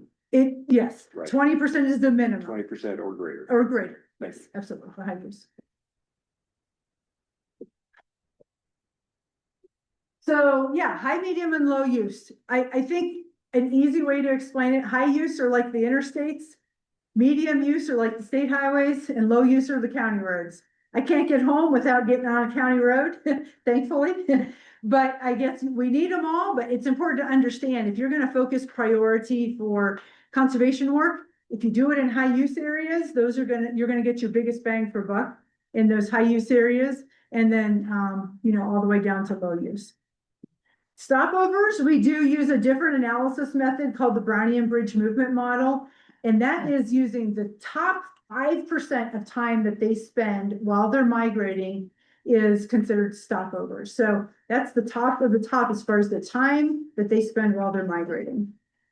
Bottlenecks, Brandon did a great job talking about the bottlenecks. It is important to note that there is no scientific analysis that goes into bottlenecks. There's no model or anything like that that creates the bottlenecks. However, we do use the data extensively to see where it pinches down in the corridors.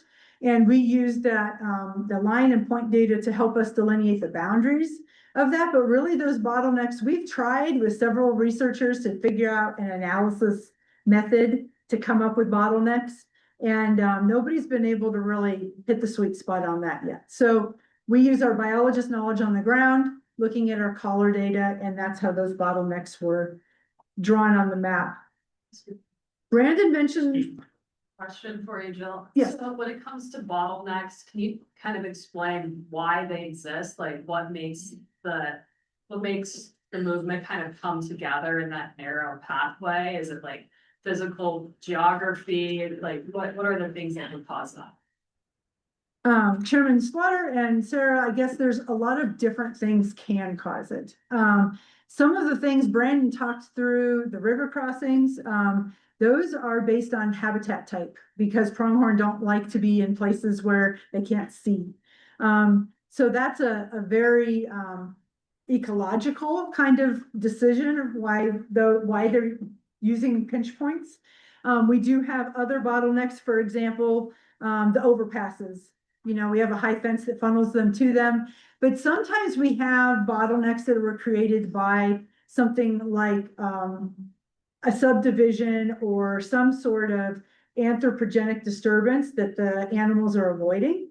And we have one of those examples, I would say, just north of Big Piney. That's one of the other ones where there's subdivision to the north, there's fairgrounds to the south, and there's kind of a restricted area that those animals are going through because of the anthropogenic components on the ground. It's really just funneling them down because they're not going to work through those disturbances. So I guess the short answer is it varies and it depends. There can be a lot of different things that create a bottleneck.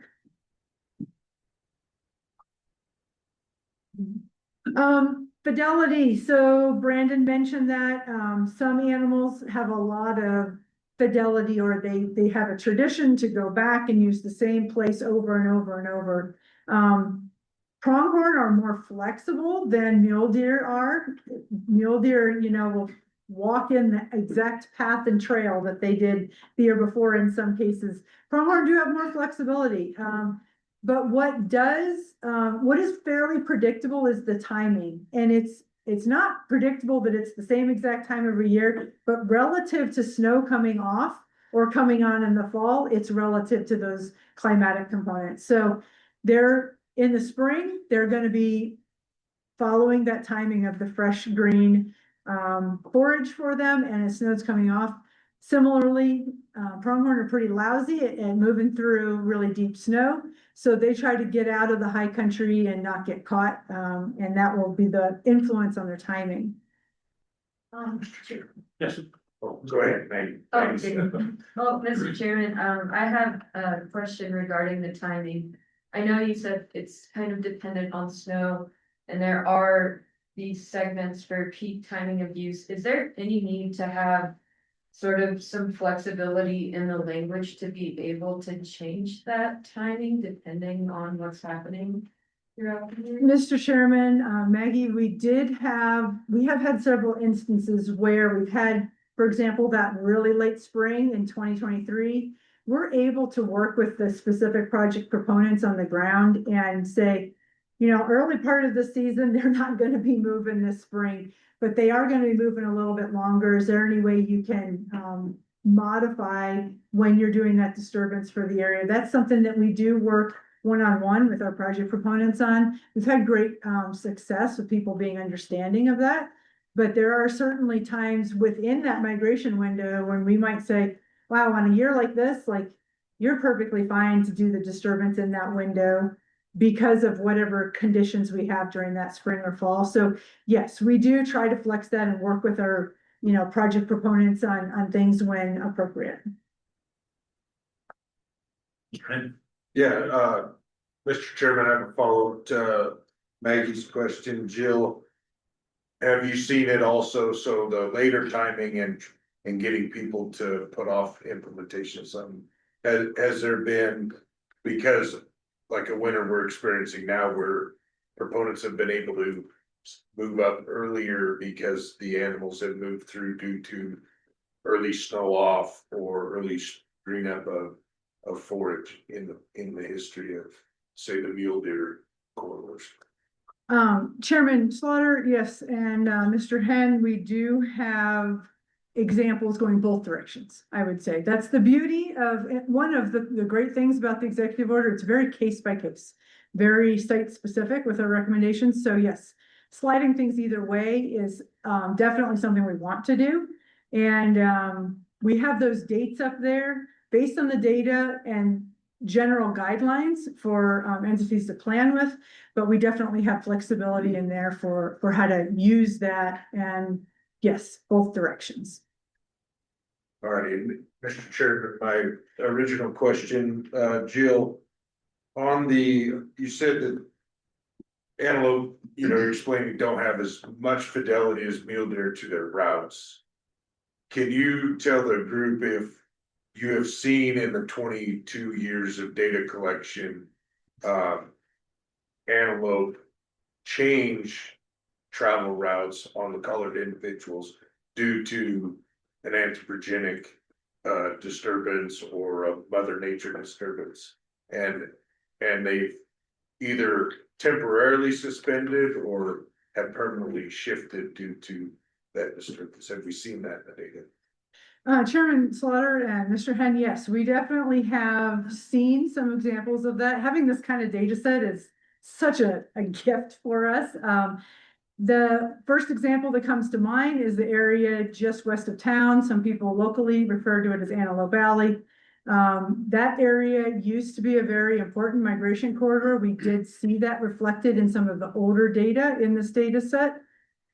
Because of anthropogenic things that have come into that area, that's almost nearly gone now. And I would say, the fact that those disturbances have come in, they're not going away. We actually chose to not put a bottleneck in that area, even though the data was suggesting that because of the restriction, it might have, with the older data, looked like we should put a bottleneck there. We made the decision on the ground that it's not an appropriate place to do that because the use has changed. One of the other great things though about having such a huge data set, you account for a lot of that variability. So whether it be habitat variability year to year, climatic components, we actually compared some of our newest data that we collected in the most recent study since 2020 to the original data set to see, man, are there big changes in where these corridors are? And we were happy to see that there were not a lot of changes. The newer data really supported the existing data, telling us probably our large sample size and the years span of the original data set prior to 2020 was adequate enough that we really captured a lot of that variation that's already going to naturally happen year to year out there. And so it gave us a lot of confidence that we had an adequate coverage for being able to feel really confident in this, in the polygons where they were. But yes, we've seen changes, and we have seen areas that are lost that are not corridors anymore. I'm happy to say there's not a lot of those examples. That's a great thing, but yes, we have seen that.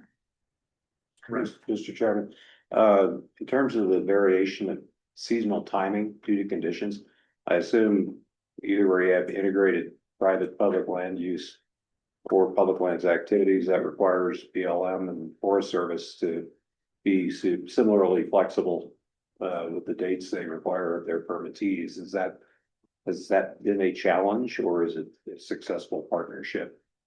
Chairman Slaughter, I guess it's been a good process. We have good working relationships on the ground with BLM, Forest Service, and we're able to work through that. Nothing's perfect, there's always instances where you could say, man, that didn't work worth the darn, but there's instances that said that worked really great too.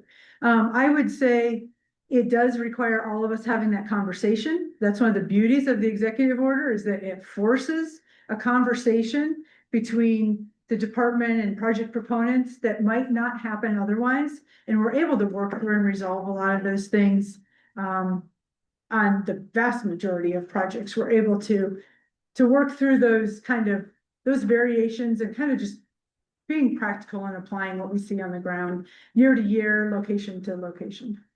Yeah, Mr. Chairman, that kind of integration is probably something that we ought to take a look at also. Because I know often permittees want to turn out when they think it makes sense, and range managers may not always agree on that, so that would strike me as an opportunity for potentially more robust engagement to implement the order. Commissioner Slaughter, one of the things I want to follow up with is very clear in the executive order that the EO will not be used to apply to grazing permits on public land. So although we do work with livestock permittees and, BLM Forest Service on things for a wide variety of reasons, the EO is not to be used as kind of a hammer in the management of livestock grazing on public land. It's also about barrier to discussion, I assume. Can you say that again? I'm It's sorry. not a barrier to discussion, however, Just discussions are happening. yeah, that's what I was suggesting. Thank you. Mr. Brendan, Thank you. Thank you. Mr. Chairman, question, Mr. Chairman. The bottlenecks, are there different species share those bottlenecks? Are they a factor in there? Because down in south where I'm at, the antelope will follow the elk. The elk will cut away in deep snow. That's all there is to it. So they wind up sharing bottlenecks and also winter range, almost changing some. Is that factored in there? Are in the maps we've seen, do they share corridors?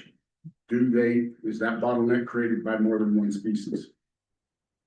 Chairman Slaughter and Commissioner Conley, we have very good data that shows where a lot of different species are using the same habitats. I mean, like you're saying, we've got areas that if there's less snow there, that's where all the critters are going to choose to funnel through and things like that, right? So in some instances, we have multiple species using the bottlenecks. In other instances, I would say they're more specific to those needs that pronghorn have. I go back to the river example. Mule deer don't mind crossing the river so much, so they're a lot more flexible in where they cross. Pronghorn are the ones that really have that kind of visual restriction on where they want to be. And so I would say, again, it kind of varies depending on where you are, but I would say in a lot of this country, we have multiple species, big game species that are using the same piece of ground. Mr. Conley, I see where you're going with this, but I think we're specifically charged with looking at the bottlenecks with respect to the migration corridor. I know, you have a way of pitching things, so I got you. It's, Thank you, all right. Mr. Chairman. Mr. Chairman, Ms. Randall, from what you were saying right there, from your 20 years of data and everything else that you've done, our migration routes haven't changed, even with what's going on within the county that much? Chairman Slaughter, Mr. Langford, we have seen in some cases, we have seen movement. It's kind of, again, I hate to come back to this again, it's a case by case situation. There have been some places that we acknowledge an anthropogenic component has come into the picture that has moved things, eliminated an area or shifted use off to the side of anthropogenic disturbance. We did see, however, a general agreement between the newer data and the older data that those most highly used areas, the higher use, medium use in particular, those areas were very consistent still. But there are certainly instances where we've had a loss of a corridor or a route because of something being put in its space. Yeah. Thank you. Thank you, Mr. Chairman. Made from Ms. Randall. In regards to your earlier statement about the migratory paths west of Pinedale here. Mr. Bernard, could you speak up just a little bit, please? I would have had volume right there. In regards to your statement pertaining to the migratory path just west of Pinedale and how that it has been altered because of the development over the years. So if it's been altered, we've lost a migratory path, where did they go? If we didn't create a bottleneck for them, then we took away a path for them, and how did we replace that? Chairman Slaughter and Commissioner Bernard. That instance, I would say those animals are skirting around and moving west. They have adjusted, because they can't, as you know that piece of ground very well. They can't squeak through the ball fields, chain link fence, and all the buildings that have gone in through there. So they're moving around in a different path. That's that plasticity, that's that variation that we do see pronghorn exhibit, the ability to be a little more flexible in their movements. So those animals, there's, a handful of them that you'll see out there in front of the school, in the spring and fall, but they are largely moving around. They're not coming through the town of Pinedale, we know that. So they have to be moving around west towards Traverse Point and moving around that way to get through to where they want to be summering, because they're not able to move through that particular area anymore. Mr. Chairman, I may. Thank you. In that regard, we've taken and said, although this is a major migratory route for them, the population presence takes precedence over them. Are we to use that same latitude whenever we look at migratory paths and say, no, we don't want you migrating through here? Chairman Slaughter, Commissioner Bernard, I'm not tracking where you're going with this. I apologize. It's just identifying the impact that we have on the migratory path of the animal. And if we, because of the population growth, are we to say we're going to negate how the animals are migrating and force them to go elsewhere? Is that part of our purpose? Or is our purpose to protect the existing migratory path over the spread of our population? Jill, I think if I can answer. Please go for That it. may help. I think our charge, Commissioner, is once again to try and determine whether the corridor is warranted for designation. You need to look at all of those factors, taking into account the fact that we have lost it and but what I think about what the goal with the biological risk assessment and what it is showing is that we need, they're advocating, is that we do protect the current corridors that are there. So something such as the Antelope Valley, we would be trying to protect if we determine that the designation is warranted. Yes. Thank you. Makes sense. Other question? Chair Slaughter, if we're a little ahead of schedule still, I'll go down this rabbit hole just a little bit deeper. I guess I've heard a term redundancy, and what I'm curious about is when you're thinking about these migratory corridors, can you look at we have the segments, can you look at different parts of each segment and say, this part of that corridor has a lot of habitat redundancy, so that if there were a barrier that entered the corridor, the antelope with their ability to find a new path might be able to then skirt that development. And have you been able to kind of identify sections of these corridors where we can relax a little bit and say, if there's a disturbance, there's plenty of redundancy for these animals to move around it. And then other areas, I'm not bottleneck, of course, is the highest priority area where you'd say there's just simply no redundancy. But it seems like, and I'm thinking in terms of sometimes if you have an agricultural area and a practitioner might actually be able to enhance certain parts of their property to allow some redundancy so that they can put a certain disturbance that they might need in another part of their property. I guess I'm just thinking those terms.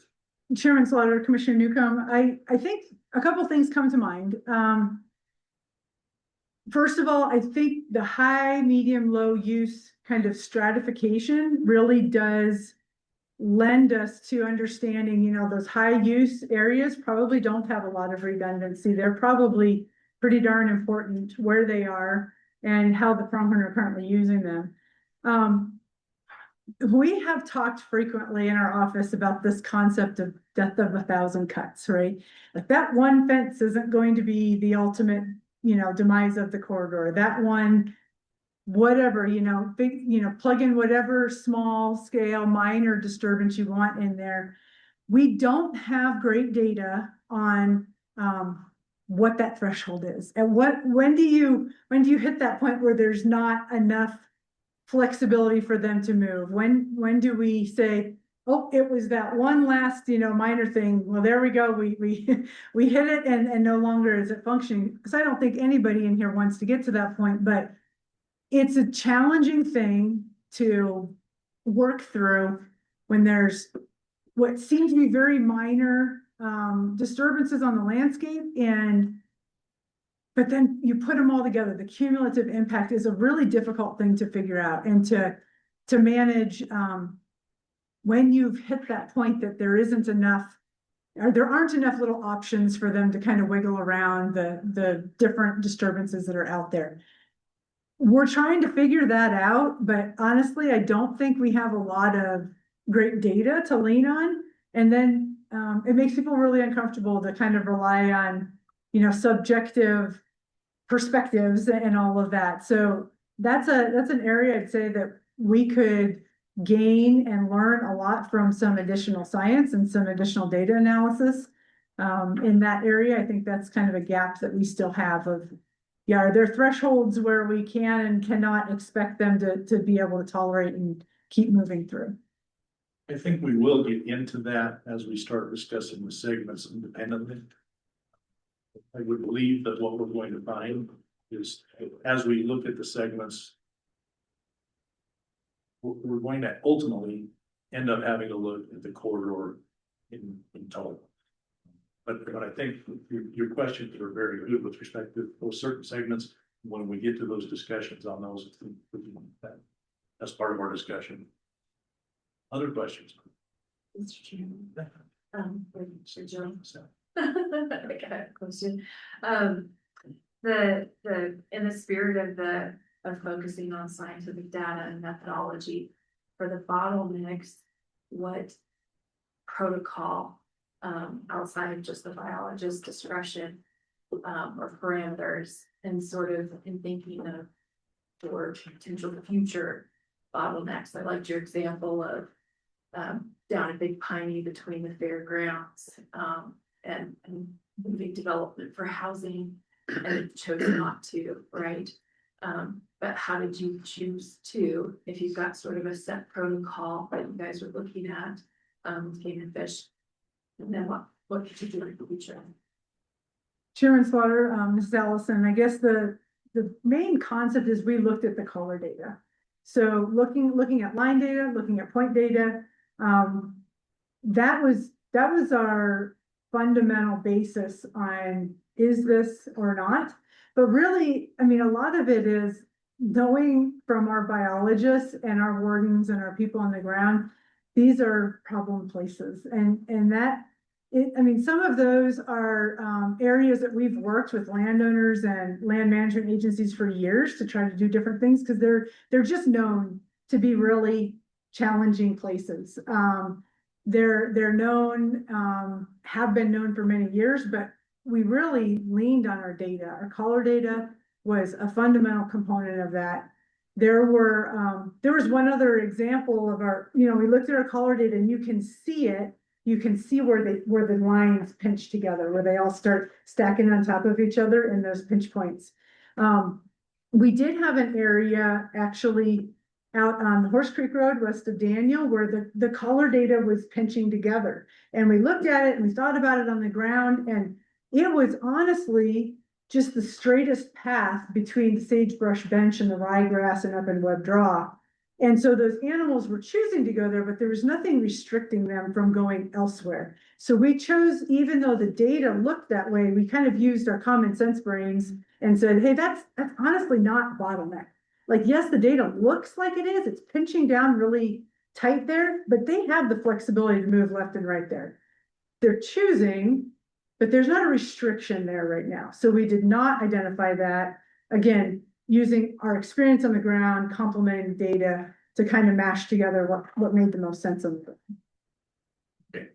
I think we've gotten a little bit into the weeds with respect to where we are. Once again, this is basically introduction. We'll get into some more of this as we get into the specifics of the corridor or the segments themselves and the corridor. So we'll go ahead and let you. I only have one slide left.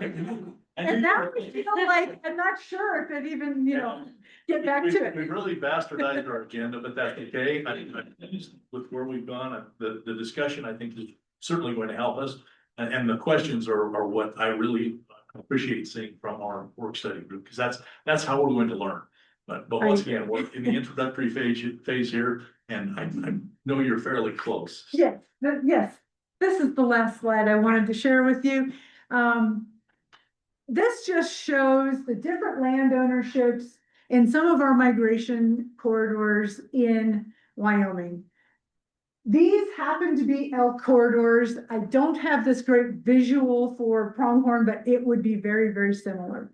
What it shows, just looking at that first line, on Winter Range over here, it's mostly BLM and state land where those animals are going. And they're using actual color data to determine where these animals are moving across the landscape. And then moving towards Summer Range, they get into some private land here. Forest Service land as they get closer, including some more state land, and then they end, this particular one ends up on National Park. So the point I wanted to make with this slide is that if any one of those components along the way isn't functioning at a high level, these critters are in trouble. We all have to work together on this. We all need to realize that managing this mosaic checkerboard landscape that we live in with all kinds of different land ownerships is our reality. And it's part of what we're trying to accomplish with working towards conservation of this migration corridor. So that is the extent. I will stand for any other questions if you would like, Mr. Chairman, but I am also here and available at any time. Certainly. Any other questions from the group? Well, Ms. Randall. I do, Mr. Chairman, Jill Randall. Jill Randall, and maybe Brandon too. I just wanted to kind of step back to kind of a basic question that some of the conversation's been alluding to, but maybe you could talk a little bit about just pronghorn antelope in general, like what made, behaviorally, what, you mentioned like, oh, they don't like to go, through a river as much as mule deer do. What else should we know about how they act and move on the landscape that would be important? And also sort of, a secondary question to that is, when you were talking about the forage and the best forage time, give us some ideas on what they're eating out there throughout the migration corridor. What kind of plants do we care about? I know we'll talk about threats, but just a little bit about that, I think. Chairman Slaughter, Mrs. Dorenzo, so I'm gonna take the plant one, because that's my comfort zone. Those of you in here know that's where I like to talk plants, but in the winter, our pronghorn are primarily eating sagebrush. That's the meat and potatoes of their diet. Sagebrush that's sticking up above snow, some other shrubs potentially that are out there without a doubt.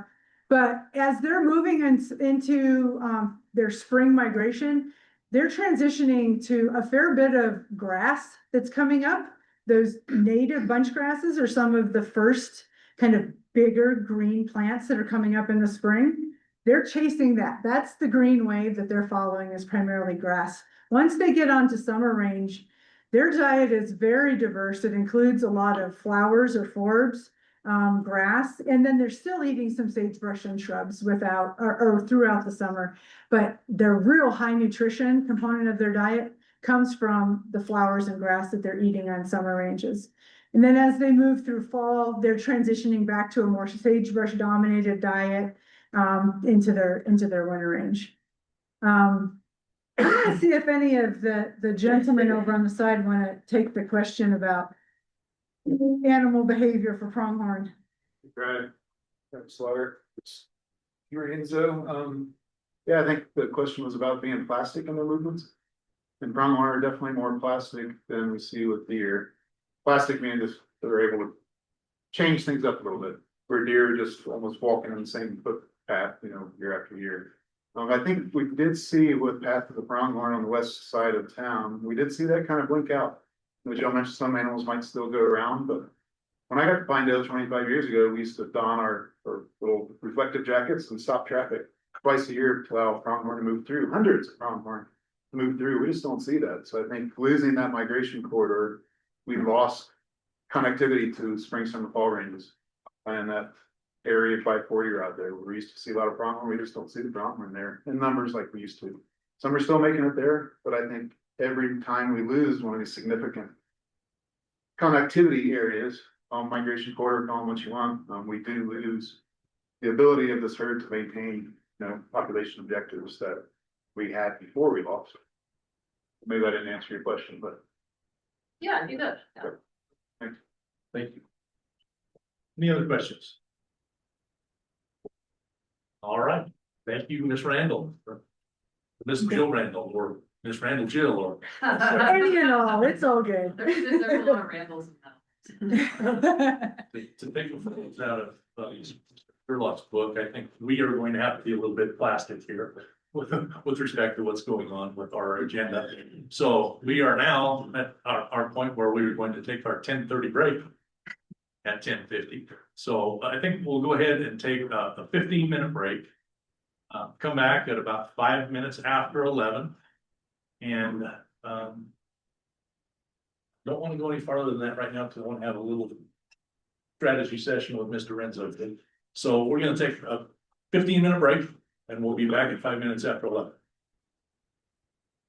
We currently people who are here that would like to make comments, and we're currently checking to see if there's anyone online who would like to make comments to us. So once we have the comments taken care of, we will, at that point in time, break for lunch. I will remind the public as they're making these comments, please try and keep the comments that you've got brief, to the point. Once your comments are made, there may be questions from the study group. So typically what we try and do is limit comments to about 3 minutes. So if we can try and do that, we'll set those as parameters. And I would ask that Bill Ames from Coral, Wyoming would step up to our lectern and address us. Bill's been a friend for a long time, so it's nice to have him here. See this. Thank you, Mr. Chairman, and thanks for letting me address you. A couple of comments I have on this. When you're going through this process, please put on your 22-23 winter lenses. It's easy to drive up to Pinedale now, and migration just doesn't seem to be such a critical thing, but please try to look through your 22-23 lens. And I have a little concern on the south end polygons, and you got heavy use, mild use, and low use. Well, on that far south end, it's going to be a lot of low use, but that is the most critical use. You go back to that 22-23 winter, and the antelope just flooded down to the I-80 corridor. And I lived in Green River, and up on the highway by Sweetwater Solar, it's always been a contentious thing. And those antelope got so crowded down to the south end, and I believe, and I don't know if you can verify this, but a lot of those antelope crossed the Green River and went up on Blue Rim Road. And to this day, you can go out there and the evidence of antelope being there, just the scat on the ground and the sagebrush is just chewed to nubs.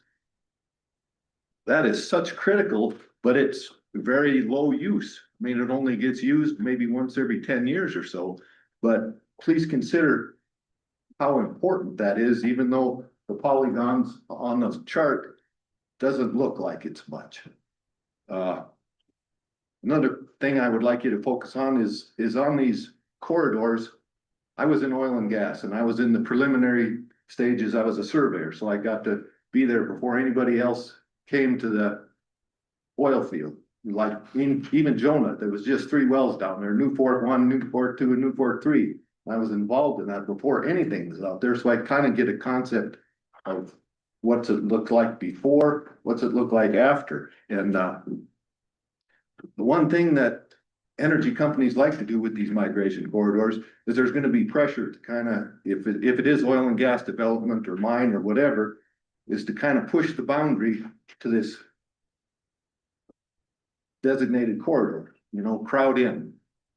I don't know if it's possible or not, because you can't have an absolute survey definition of the boundary, but I think we need to have a minimum separation, like if you want to put a gas well here and you're trying to crowding the migration corridor, I think it would behoove everybody, especially industry, to know a minimum distance that you gotta save for that migration corridor. So oil and gas or anybody else can kind of plan on, okay, if we crowd this, we know we can't do anything for 3/4 of a mile or whatever it is, that directional drilling is able to not be hampered by that so much.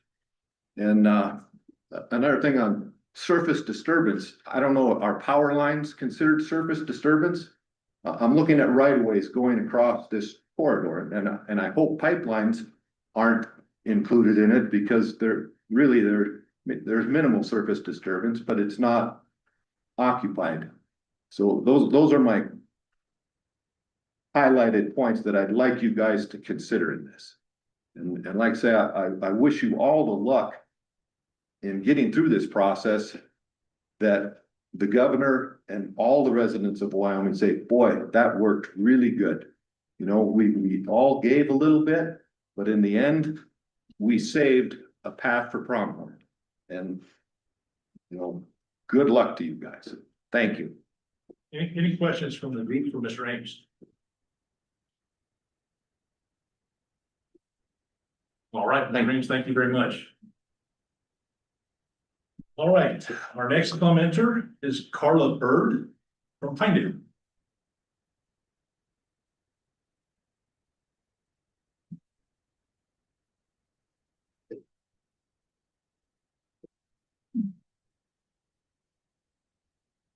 Thank you for having me. I'm Carla Bird. I live just south of Pinedale. And I represent myself, transplant to Wyoming, and my husband, Frank Bird, who is a 3rd generation Green River, Wyoming native. And he's really old, so his family's been here a long time. Thank you for being here in Pinedale, where the deer and the antelope roam. Thank you for participating in the collective discussion of how we can continue to have our anthropogenic activities and protect the pronghorn that we know and love. Science-based.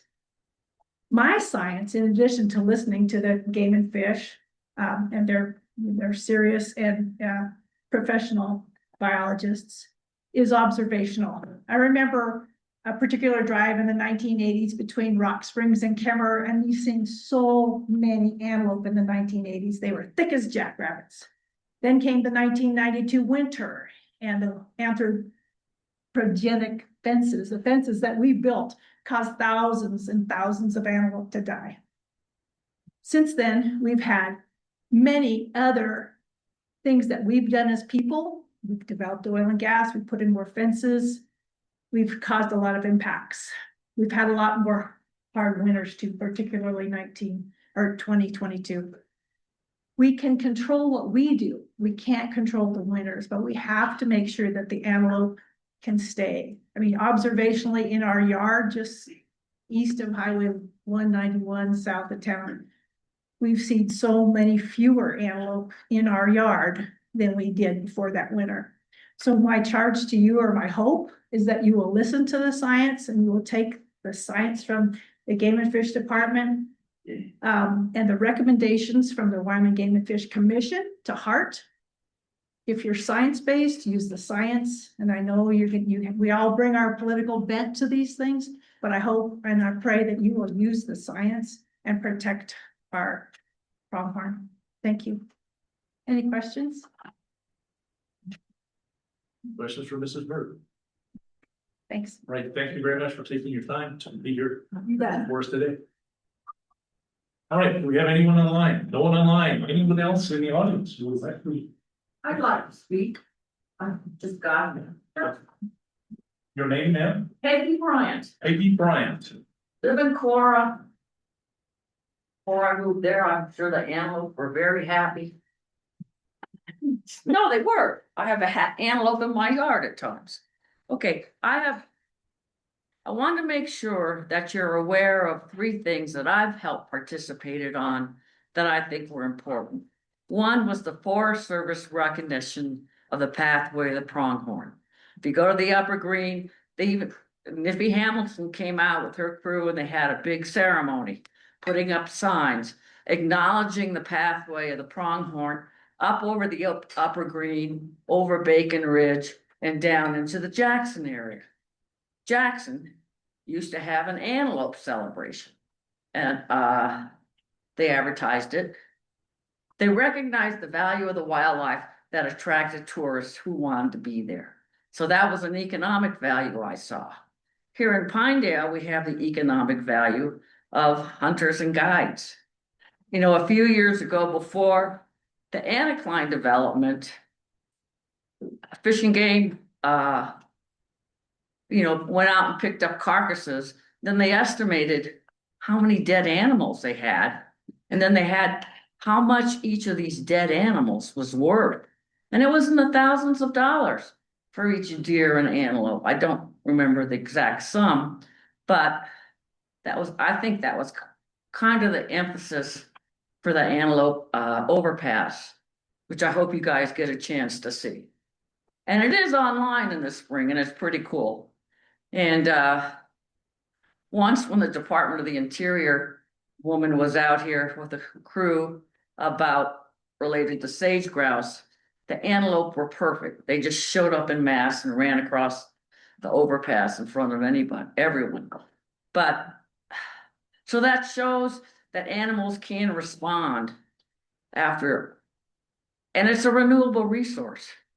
You can dig coal, you can burn a barrel of oil, you can blow off some gas, but then it's gone. The antelope can come back, and I hope they will come back. So here in Pinedale, we have, when I first moved here, what made me laugh is every fall that everybody was going to elk camp or deer camp.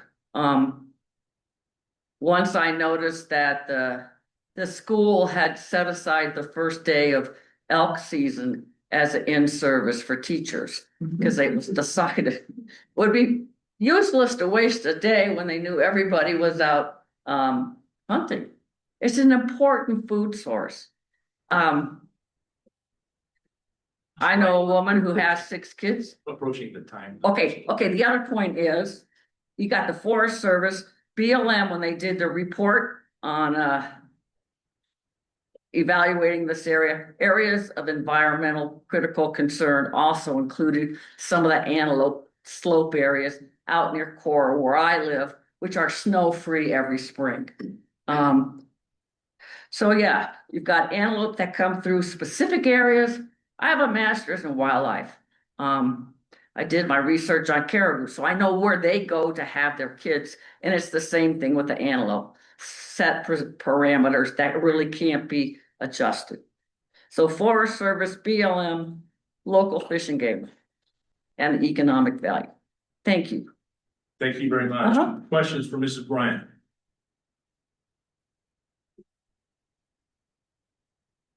One more.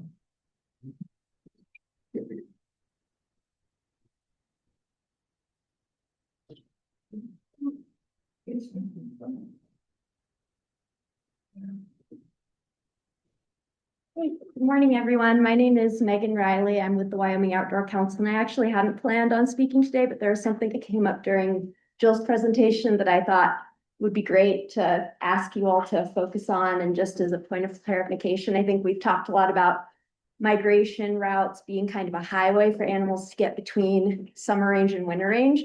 But Jill talked about the fact that these animals, while they're migrating, are actually eating the most nutritious forage and kind of tracking that spring green up as they go. So I would hope that the working group doesn't lose sight of the fact that this is actually migratory habitat that's habitat in and of itself. And so I think protecting that habitat and allowing animals to access the most nutritious forage, get fat, have lots of healthy babies, it can help the population stay more abundant than if they didn't have access to that habitat. So that's my little plug, like, please consider this migratory habitat that's habitat in and of itself and not just a means to get from point A to point B. Thank you. Thank you. Any questions from this room? Emphasizing that green wave that Jill talked about. I like that comment when she mentioned the green waivers. So, all right, we will have further public comment this afternoon. So everyone, throughout the course of our meeting, we'll have public comment this afternoon. I think at this point in time, if there are any comments from the work study group, that would be appropriate. And once those are done, we get that, we'll take off a little early. It looks like we had a pretty confined lunch. We only had about an hour. Pretty tough to get anywhere here in town and get something for lunch. So we may get a little extra lunch out of this, and then we'll get back on schedule this afternoon. But any questions or comments from the work study group on what we've seen so far, or what we can do better, obviously, for what Mr. Chairman, this part. I believe Commissioner. our guest behind us did an excellent presentation in regards to what we're facing and knowledge that we need to have to move forward. We did a great job. I agree wholeheartedly. I think David Fish has done a great job. But in reading the biological assessment, when I received the information from the governor's office, you know, I was impressed with how thorough it was. The fact that this is scientific based evidence that we're looking at. That's what we want to do. I will certainly have a thank you at the end of the day for the presentations that have been done by our game fish. But thus far, I've been very pleased. Thank you very much. Other comments or questions from the work study group? All right, if not, we will take off for lunch. We have an hour and 35 minutes and we'll be back here at 1 o'clock. So thank you, everyone. From saying, hey, we've got all this data, and in this example of having over 22 years of data, of color data, like Jill and Brandon alluded to, that's phenomenal. That doesn't happen for what we heard. So we were very blessed to have those 9 different projects that went on through those 22 years to get this data. So we knew we had a lot of data. We needed to review that data. And if you look at this schematic real quick, if you look at the colors, that the blue means that that's something that the Game and Fish Department does. The green, and this is what I really like about this process, is there's 2 opportunities before we determine if we're going to identify a process where the public is involved. And if we decided, okay, identification is warranted, let's push it on and let's see about making it designated. We still have another 2 opportunities for the public to be involved, provide feedback to tell us what's going on. And in this case, in this herd, we heard a lot from the public, and I'll get to that here in a second. But so that first top row is just basically, hey, we've got this data. We need to do a threat evaluation after we compile all that data out. Where Jill talked about how they overlay the footprints and all that and figure out high, low, medium. We determine what those threats are. So we do a threat evaluation, took that out to the public. Public made comments, gave it back to the Game and Fish. We each made those changes. Went to the commission, and at that point, the commission says, okay, there's enough threats here. I think this corridor should be identified. So then you're at a turning point there. Should it remain identified or should we push it further based on that threat evaluation?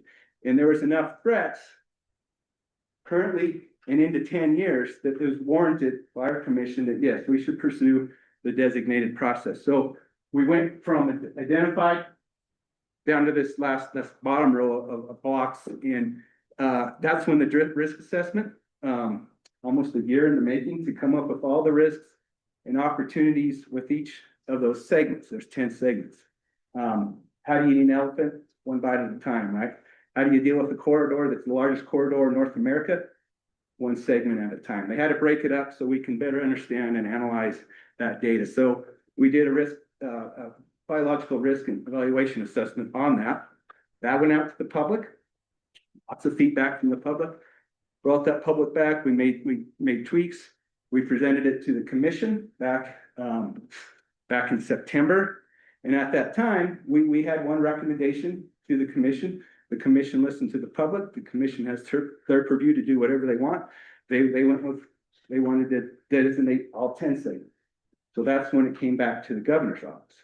So that's where we were. You heard the governor this morning. We want to look at just 8. So that's what you guys are charged with doing. We're looking at 8 segments, not the other 2.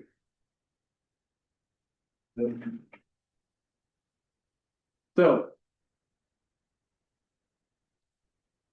Again, this is kind of a recap. This is particular, and that's for every corridor. As the governor said this morning, this is history in its making. Yet the other 3 corridors that are already designated did not go through this process that you folks are going through right now. They were already designated before the EO. So this is the full-blown process, and I appreciate all your help trying to get us there. So again, we had all that data analyzed. We did that. We looked at high, medium, low use, stopovers, took that data, and then we created that threat evaluation. Again, the threat evaluation determined that it's worth identifying that corridor was, or that migration route was identified. Again, that was back in March of 2024. Martin? Yes. Interrupt you for just a moment. Sarah's got a question. Yes. Thank you, Chairman. Mark, I was wondering if you could go back a slide when you're talking about the threat evaluation. Can you give a little bit of, I guess, context to what that is and what it looks like and how it differs from the biological risk and opportunity assessment that everyone has? Yeah, Chairman Slaughter, Mr. Renzo, absolutely. I can do it now, or I can do it in my next slide. Okay, yeah, whichever. I'll do it real quick now. So, staff went through and basically had a checkbox. What are the threats out there now? Habitat fragmentation, development, wild feral horses. There's a whole list in what there's now. And then what could possibly be in the future, and then what possible conservation strategies are in place now to possibly mitigate those threats. So it was a big long checklist. And then they went, after going through those checklists, you kind of weigh that. How many threats are there? How many threats are mitigated? And then that determines if we should pursue identification. And I'd be more than happy to make sure you guys all have a copy of that threat evaluation. You don't already. Does that answer your question? Okay. So yes, we went through the threat evaluation, should be identified or designated at that time. We can go through the designation process, and that's what we've done for this last year. Commission, I said in 2024, said yes, there's enough threats for identification, go on to designation. And that's when we developed this biological risk and opportunities assessment. So this is 133 pages of going through each of those tag segments and talking about what the threats are, what's out there currently, what could be there in the future, what conservation strategies or opportunities are available, and then weigh out to the risk outweigh conservation strategies. They also break down per land ownership, what's high, medium, low use, what are the bottlenecks, what are the stopover areas for each of those 10 segments. And so it's very, very detailed per segment, and gave us a clear, not only us, but the commission, a clear understanding of what's going on in that corridor as far as threats. So we met with the commission in September. We made our recommendation, and again, the commission went a different route. Again, that was their purview, but they did recommend for going to designation. The working group was formed. The governor called upon all you folks, and that's why you're here today. Any questions so far? Good. This is a long, complicated process, so I want to make sure everybody's clear how far we got to this point. Mr. Chairman. Yes. Yeah, Commissioner Feldman. Threat assessment. Broader look at it, so people in the room understand. Can we get more descriptive as short as you keep it? What is a threat? Chairman Slaughter, Mr. Conley, a threat could be anything that's impeding those pronghorn from getting to their winter range, to a summer range, or vice versa. So it could be a woven wire fence. It could be going through what used to be very open habitat where conifers are encroaching, and they're slowly cutting that off for that visual effect for the pronghorn to move. So it's anything that's impeding their movement. Thank you. Mr. Conley, I will get you that threat evaluation too. It makes better sense. Mr. Chairman, if I may, well, see, we've had roads in place for many years. And a lot of times you hear, Antelope will not go through underpasses. They want them to go a lot. And so is the underpass a threat or not? And so that's gonna be something I'm gonna wanna know now. Have they worked? Is that still a threat to this migration corridor, or is it done? Mr. Chair, we can make sure you have all that information for each segment. And I think what our plan is to come back at you guys and go segment by segment, going through each one of those stuff. This is like a 1,000,000-foot view of the process, if that's okay with you. Okay. Commissioner Conley, once again, as we alluded to earlier, trying to just do introductory in our next meeting. I think when we set the agenda for the next meeting, obviously, one of the things that we're going to want to talk about are going to be the segments themselves and in those discussions, I think the answers to your questions. So, Thank you. Okay, thank you. Just again, a high overview of that risk assessment. So what the risk assessment did was it further evaluated that designate is warranted and it's based on more than detailed review. It's help from our commission recommendations. So it's to help inform the commission for the recommendation. So this threat, this assessment, sorry, I'm confusing assessment and threat, but the assessment it's a much bigger document, the 133-page document that went segment by segment. Talked about what protections are already there. So if you have crucial winter range that's already designated, we identified that. We made that clear to the reader that this is a protection that's there.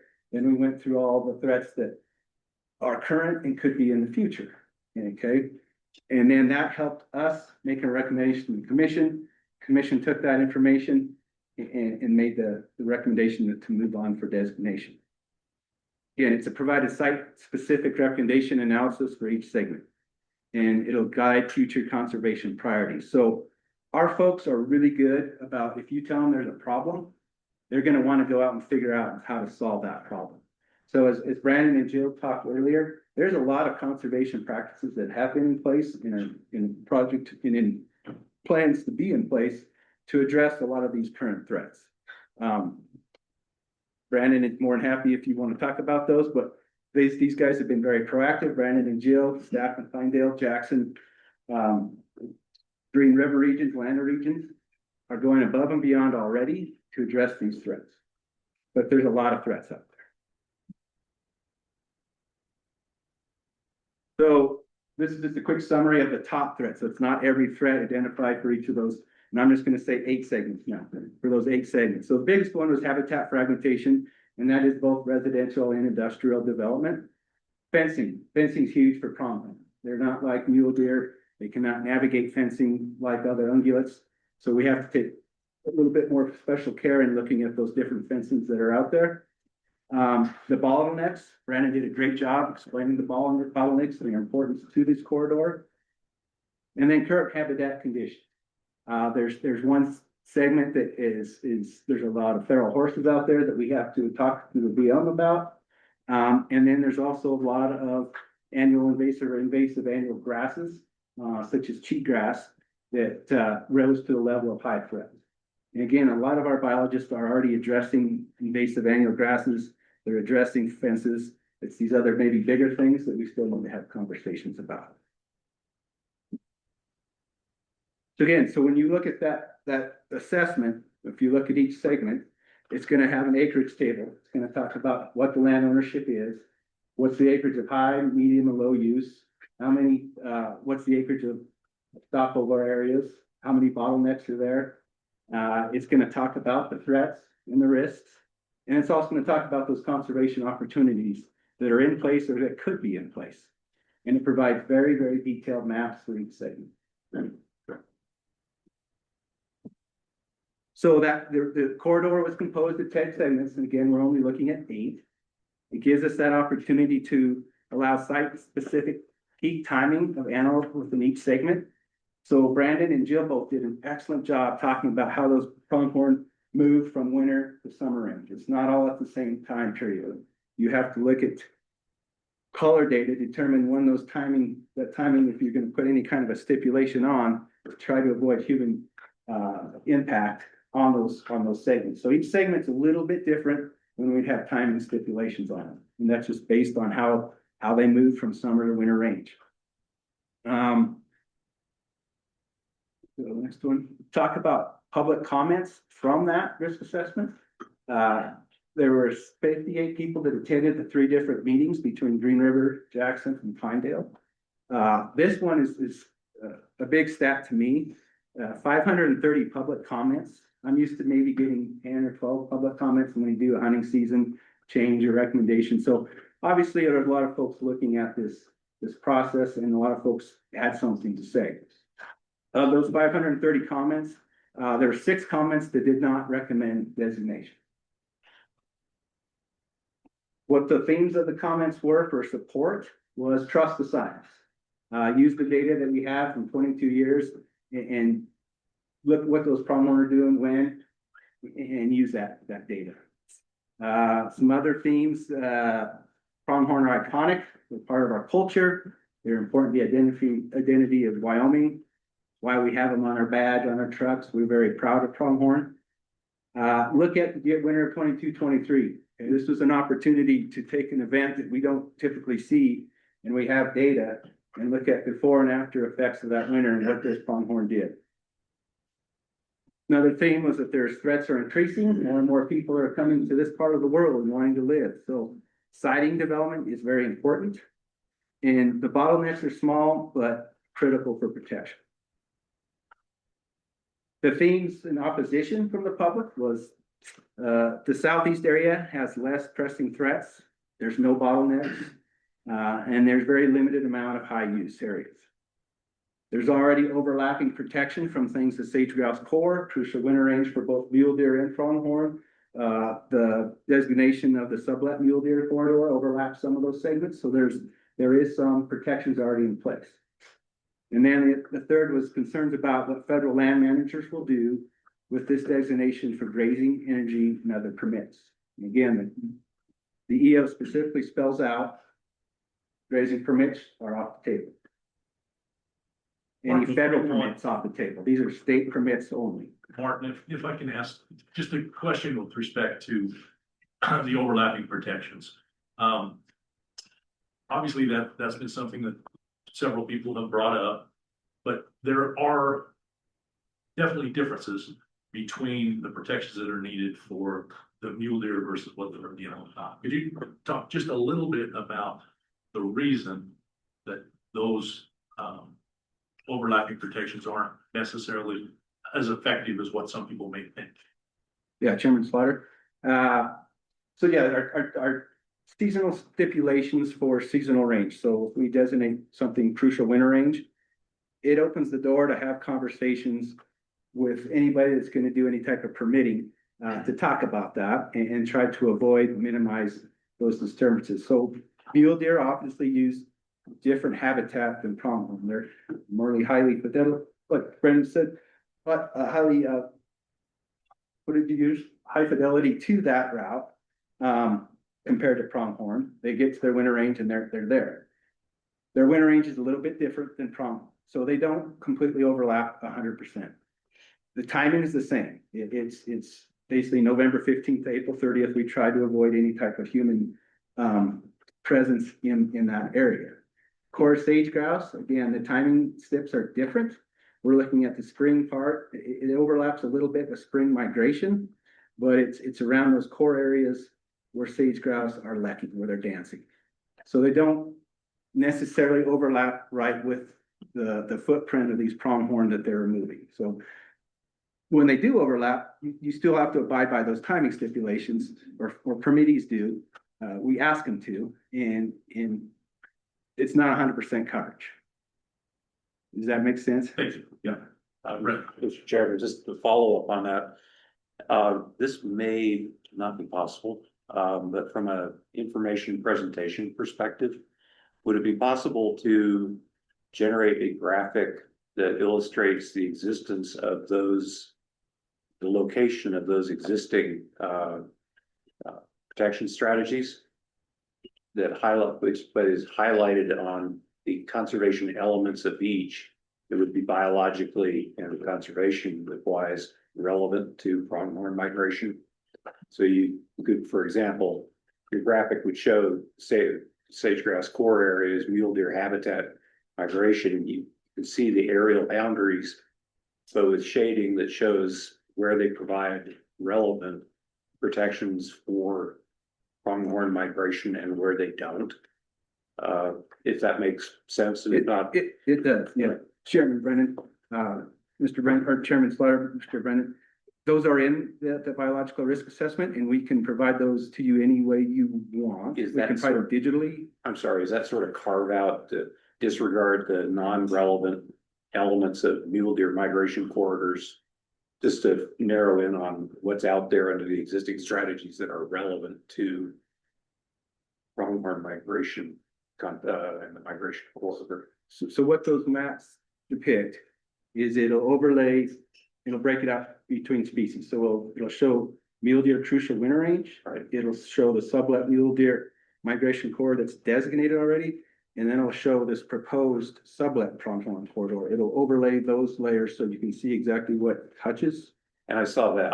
I could follow up. It's just, I'm asking for a little bit more refined illustration of that, but I could follow up after. Okay. Thank you. We will make sure Thank you. we answer your question. Absolutely. Thank you. Okay, any other questions? All right. So in our response to all those comments, what we did, we improved our maps. When we do things, we don't always do them perfect, right? The first time, it takes several times to get things the way, not only we can understand them, but the public can understand them as well. And so we improved maps. We had some issues with our data. We clarified all that. We updated our acreage tables because in a second I'll talk about we were able to add some additional acreage. There were some references where we were making statements and we didn't back them up with citations. We provided those citations so folks understood that this was based on science. And then we also made sure to recognize benefits provided by the ag producers. We're also able to add some data. And we had this opportunity. We did the analysis, we got everything done, we looked at everything, and then the winter of 22-23 hit. So the analysis was basically completed, and they did not have an opportunity to look at what those pronghorns did before, immediately, and right during and after that horrible winter. The commission gave us latitude to add that data, so we did. We provided an additional 54 collared individuals between the fall of 22 and spring of 2025. That showed another 117 sequences. If you remember, a sequence is one migration movement. So one movement from spring to fall or fall to spring. That's a movement. So we had an additional 117 of those movements. And if you look at this map here, everything in yellow is what was prior to that data. It was everything up to 2022. Everything in red was added after. So they did a little bit different movement during that iconic winter, and we're able to put that into the identification process at that time before the commission even goes. So that was important. So the commission approved the use of that data for the identified corridor, and that's again everything in gray was previous, and everything in red is what we added. So we were able to update that risk assessment with this new data to show what, when you get an iconic winter, what do pronghorn do to try to survive? We're able to include that in the risk assessment. And again, we're just looking at the 8 segments. We are not looking at the East Parson and Red Desert segments. But it's important to us and important for managers, important how we talk to future any kind of development or siting, that this opens the door for at least to have conversations of when a corridor is identified. It doesn't trigger consultation for everything, but we can have those conversations. So that was important for our field folks. in all actuality, the threats weren't there in these two segments, so we totally understand why they weren't included. So with that, that was a 1,000,000-foot view of the public process. And happy to stand for any more questions. Any questions from Mr. Higgs? Yes. Thank you, Mr. Hicks. Are you still gathering data as we speak? Yeah, Chairman Slaughter, Newcomb. I'm gonna look at Jill and Brandon, because there are some callers still out there. I do not have the number of callers, so. Sure. Slaughter. So then we can, yes, we got about 6 callers that are on here right now. We have 40 callers sitting in their office in Pinedale that we're gonna deploy when the capture crew gets here. They've been delayed for a little bit. But yeah, we do have plans to, that's for a pop-up monitoring event. So we try to keep 30 to 50 callers out on the landscape at all times, mostly to monitor for current winter conditions and disease outbreaks too. We have that mycoplasma boas, as I mentioned. So we try to keep a handle on that. We want to maintain a small subset of calling in. Mr. Chairman, I'm not quite sure how to ask this or if Game and Fish is even the right group, but what about social science? And I'm just thinking about, you know, the parks now, Grand Teton, Yellowstone, they're doing a lot of social science. Science has been done on fishing along the Snake River. You know, if you had a much smaller percentage chance of catching a 20-inch cutthroat, would you still come out, or things like that? You know, how much more would you pay? Has that kind of work been done? You know, trying to find out from folks a little bit more quantitatively speaking, if there were a lot fewer antelope, pronghorn, on the landscape. You know, would you come visit this area, or would you hire a guide, or would you pay, you know, less to be here or something like that? Chairman Slaughter, Mr. Newcomb. Certainly, we try to do the best we can to dive into that social data component of it. We're not social scientists. We're here to provide you the data based on what those pronghorn are doing and based on what the EO allows us. So no, we have not dived into that realm just because for our part in this process, it's not our job to do that. Right, I think once again, that's getting slightly outside the scope of what they were charged with in providing this assessment. Once again, very worthwhile question. Other questions? I just have a comment, Chairman, to Commissioner Newcomb's question. I think like some of these questions are, I think they're great for us to consider, like, you know, part of the governor's charge is to talk about, you know, where this working group, you know, if there's recommendations on further research or things that we do need to do. I think if we haven't done it and the working group ends up having consensus and feeling strongly about recommending research like that, that's another example of a recommendation that the government may want to hear about. And so, yeah, keep that in mind as we move on. All right, anything else from Mr. Hicks? All right, Thank you. Mark, thank you very much, appreciate it. All right, with that, I think in keeping with the tenor of the meeting, I'm gonna use the privilege of the chair and ask if we can get Mr. Schultz to do his presentation a little bit earlier for us. Push it at the end of our break, since we just came back from break. So if Mr. Schultz is willing, we'll move into migration corridors and permitting with Will Schultz, Wyoming Game and Fish. And then when he's done, we'll have a break.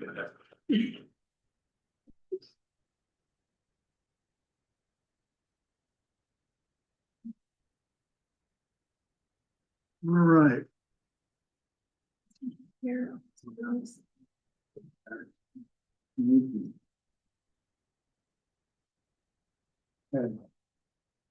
Stick this up here. So, Chairman Slaughter.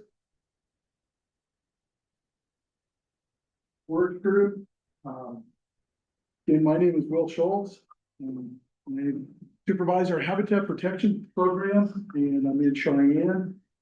been in that role for about 4 years. Prior to that, I was a district wildlife biologist in Saratoga for a little over a dozen years. So I've bounced around. I can't hold a job, things like that. But, so the presentation I'm gonna give you this afternoon, it's, I'll be frank, it's pretty dry. I don't have a lot of cool pictures in it, because what we're talking about now is the implementation of the executive order. And that really comes down to that executive order, the words that are in there, and how we use that in on the ground reviewing projects. You also see that I have a little trouble calling them pronghorn because I'm a little on the older side, and to me, they're always antelope, even though we've come to call them pronghorn. Statutorily, they are still antelope. And so that is why the executive order references them as such. So, you know, from what I understand, you know, the legislature is going to be cranking up here. Somebody could submit a bill. So we can get that changed once and for all.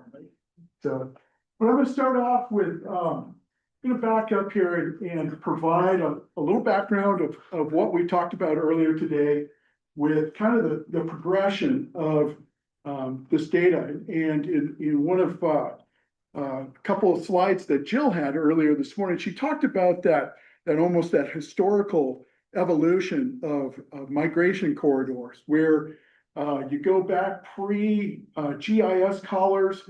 And biologists, you know, whether they were doing it from the ground or in the air, were able to identify those areas where we had, you know, repeated use going from summer ranges to winter ranges. A lot of that information came from ranchers and folks out on the ground that got to see this every year as well. So it kind of helped fill in some of those pieces. But it really wasn't until we got to having that GPS data where we could literally pinpoint those animals every 10 minutes if we wanted to, that we were able to really get a handle on what is that habitat that they're using. It's not just the entire valley, but you know, it's a smaller segment of that. And so through our analysis and our protocol for identifying that we came up with, you know, these migration corridors. And this identification process, if you go back 25 years ago, we had those squiggly lines on maps. And when we had a meeting with the Forest Service or the BLM, we might talk about like, boy, this is a pretty important area for antelope. And it was generally in some very general terms and so forth. We did not have, you know, nice little polygons on the map. It was more in general terms and try to, you know, ensure that they were aware of this if they were contemplating permitting a development. And so it was a pretty loose situation, and it really did not provide the state with the ability to say, hey, you need to consider this a little bit more. And so this process, when the EO was developed, this process of identification became codified in that with, here's the process that we're going to use, here's the parameters around what we need to have to consider this as a migration corridor.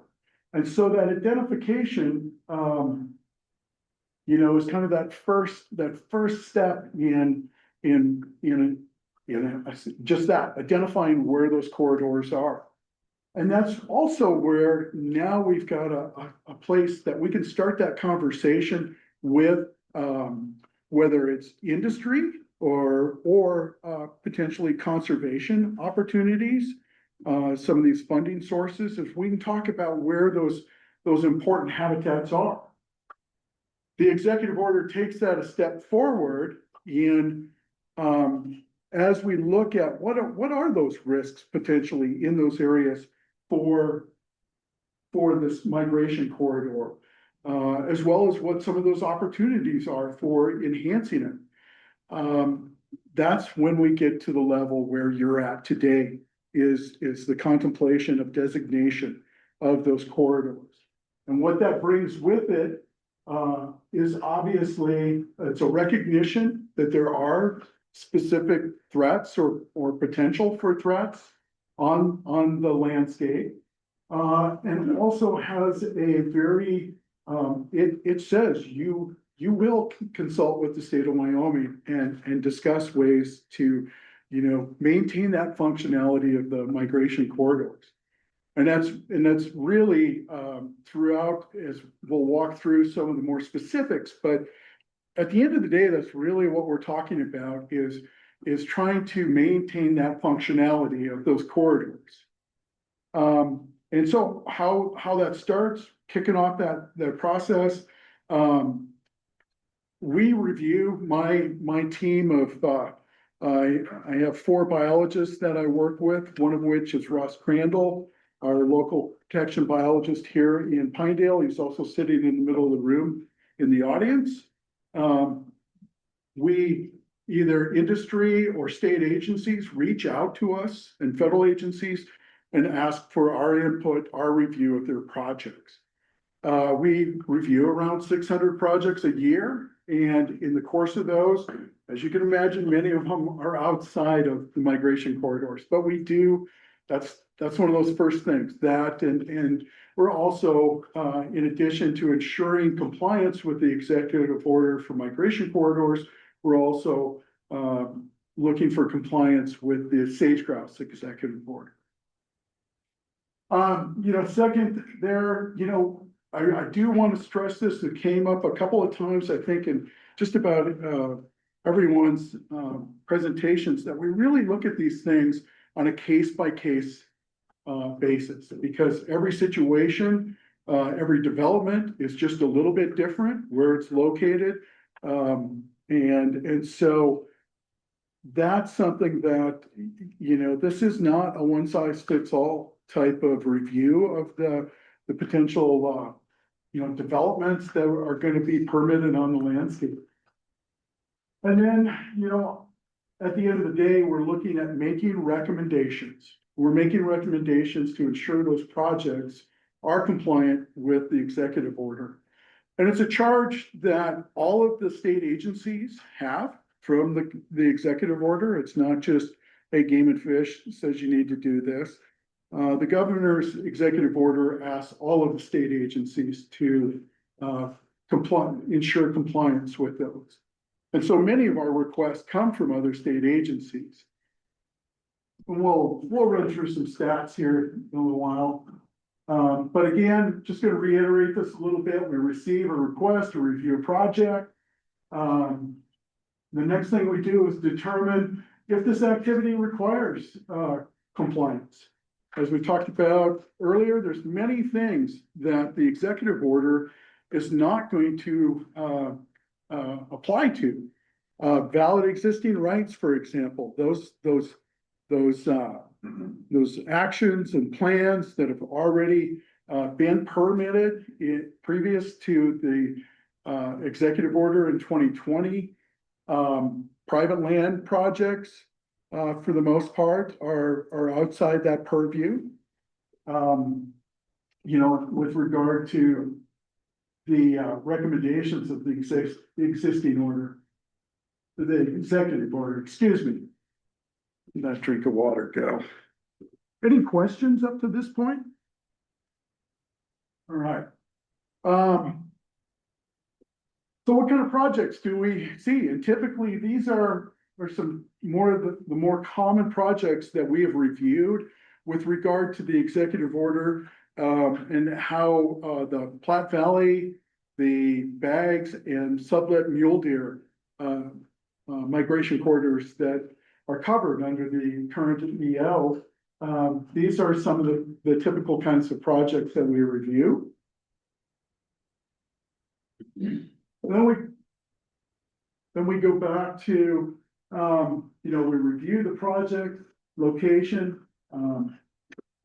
What type of habitat is it going to be sited in? is, and that's where, we'll see there's more specific recommendations depending on what is that importance in that habitat level? Is it a high use, medium, low use areas? Is it stopover habitat? Is it, in a bottleneck situation? And so that's going to kind of drive the conversation with the proponent on what type of recommendations, we're gonna provide. Excuse me. The next step in that is we will reach out to our local field staff, like Brandon and his team of biologists, and ask them about how familiar they are with the area. What do they know about it? We may go back and look at that raw GPS data to get an idea of exactly where are those animals using in that corridor. Even though we're talking about a 300-meter buffered corridor, we want to see what's really under the hood there as far as what's driving the exact areas. And that depends a lot too on what kind of a development we're actually talking. So coordination and review with the local staff, whether it's here in Pinedale or out of the Green River region, down with Patrick or out of the Platte Valley with our Laramie region staff, we pull that information in and ask for those specifics. With that, we usually circle back, review the project. And that's where we'll provide those recommendations to the project proponent or permitting agency. That's also where we start having that conversation. And usually we start having that conversation before we provide that final recommendation letter. We reach out to that proponent and talk through what it is they're gonna do. In most cases, it's been a pretty easy conversation. And I'll talk about that a little later, but we're not just throwing a letter out there and see what sticks. We want to ensure that conversation that we couldn't have or didn't really have the vehicle to have that in, say 5 or 6 years ago now.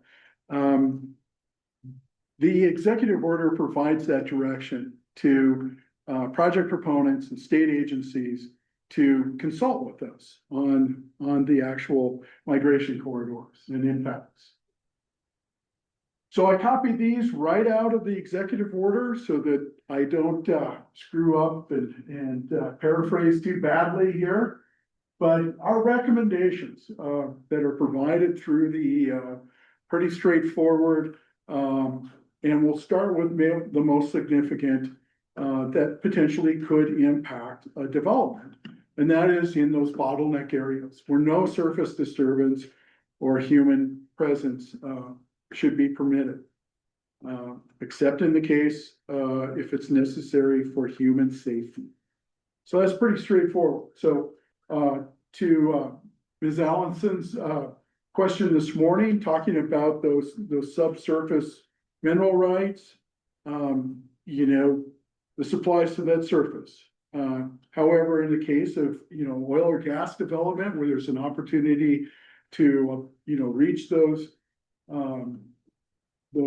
resources off of that, outside of that corridor, that's certainly an opportunity there for that to continue with. I don't want to talk out of turn because I don't work in oil and gas all the time, but it's not essentially a hard no right there. There's still opportunity for those resources to continue to be developed. High use areas, and that's. Just a quick question. I wonder if, Will, you could define what seasonal human presence means? Yeah, Mr. Chair, Ms. Dorenzo, seasonal human presence, what that means and is essentially I believe what it is talking about is during those time periods when the animals are migrating through, and as I believe one of the presentations talked about different time ranges for the spring and fall migration is not allowing that human presence in those situations. And a good example of that would be, for example,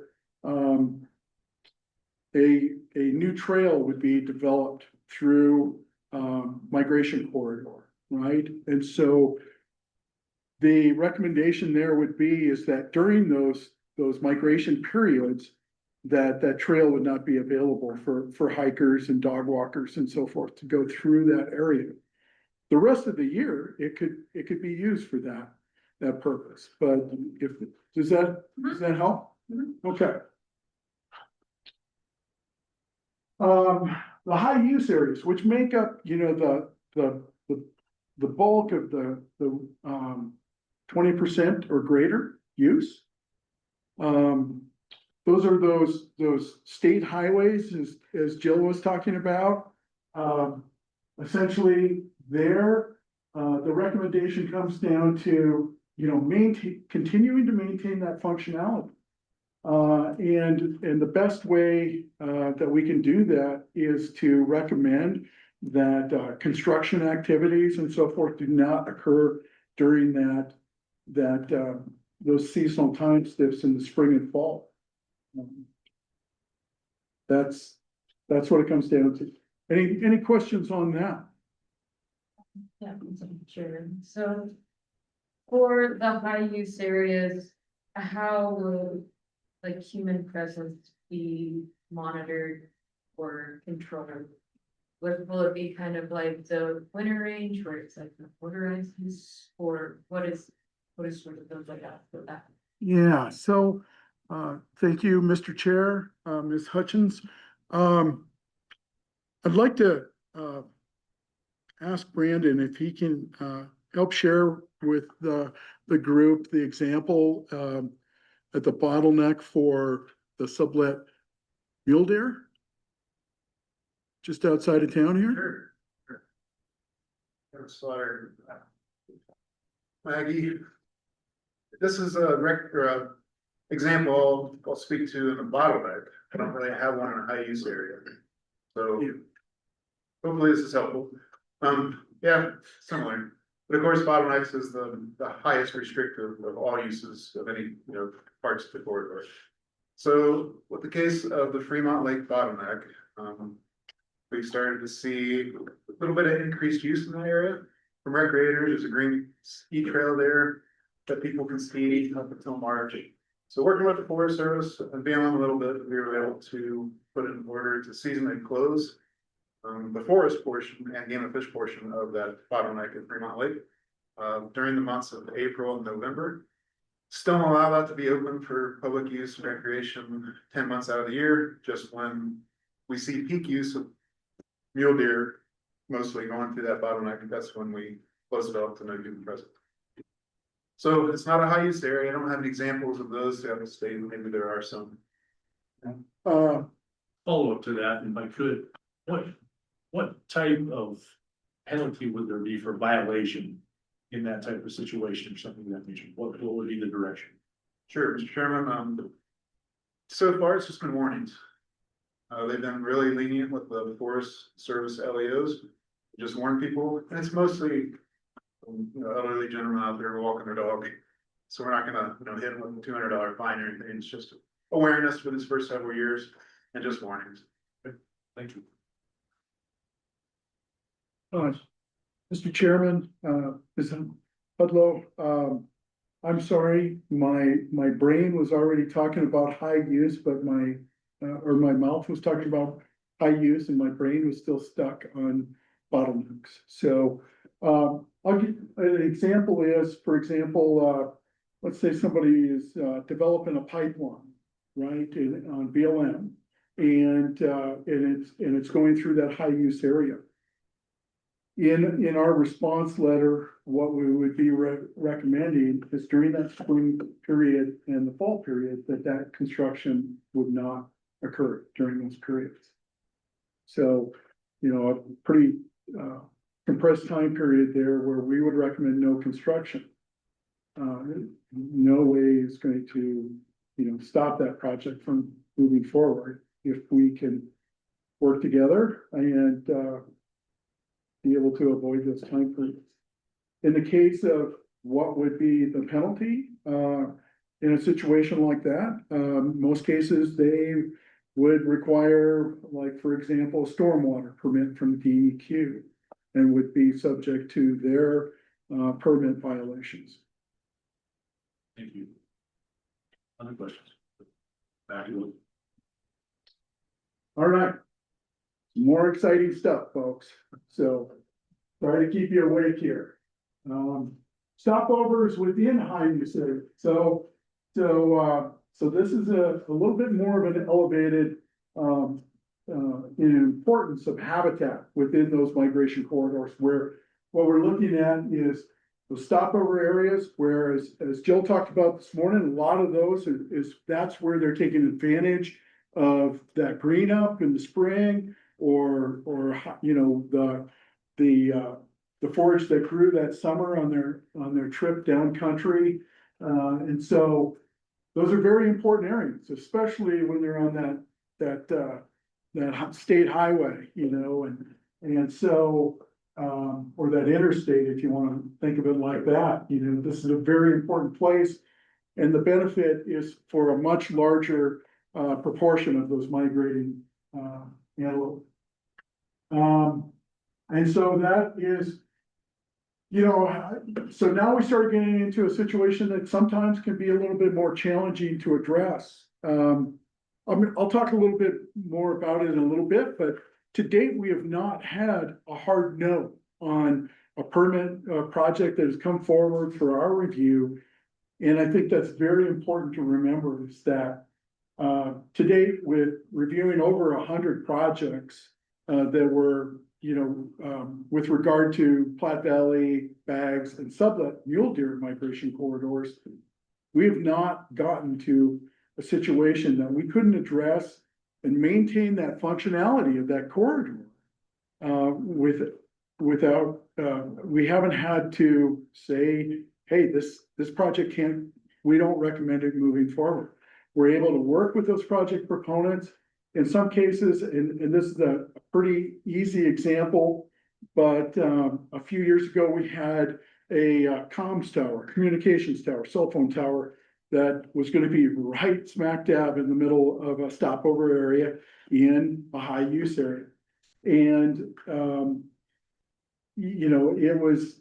it was something that, like, we looked at the actual collar data to see where were those deer using it, and kind of where they wanted to set that tower was right where we had, the raw data showing they used it. And so the team here in Pinedale went out, walked through this with them, and were able to cite it outside of, I believe, that, that raw data area. And so it was, we felt that that could go forward.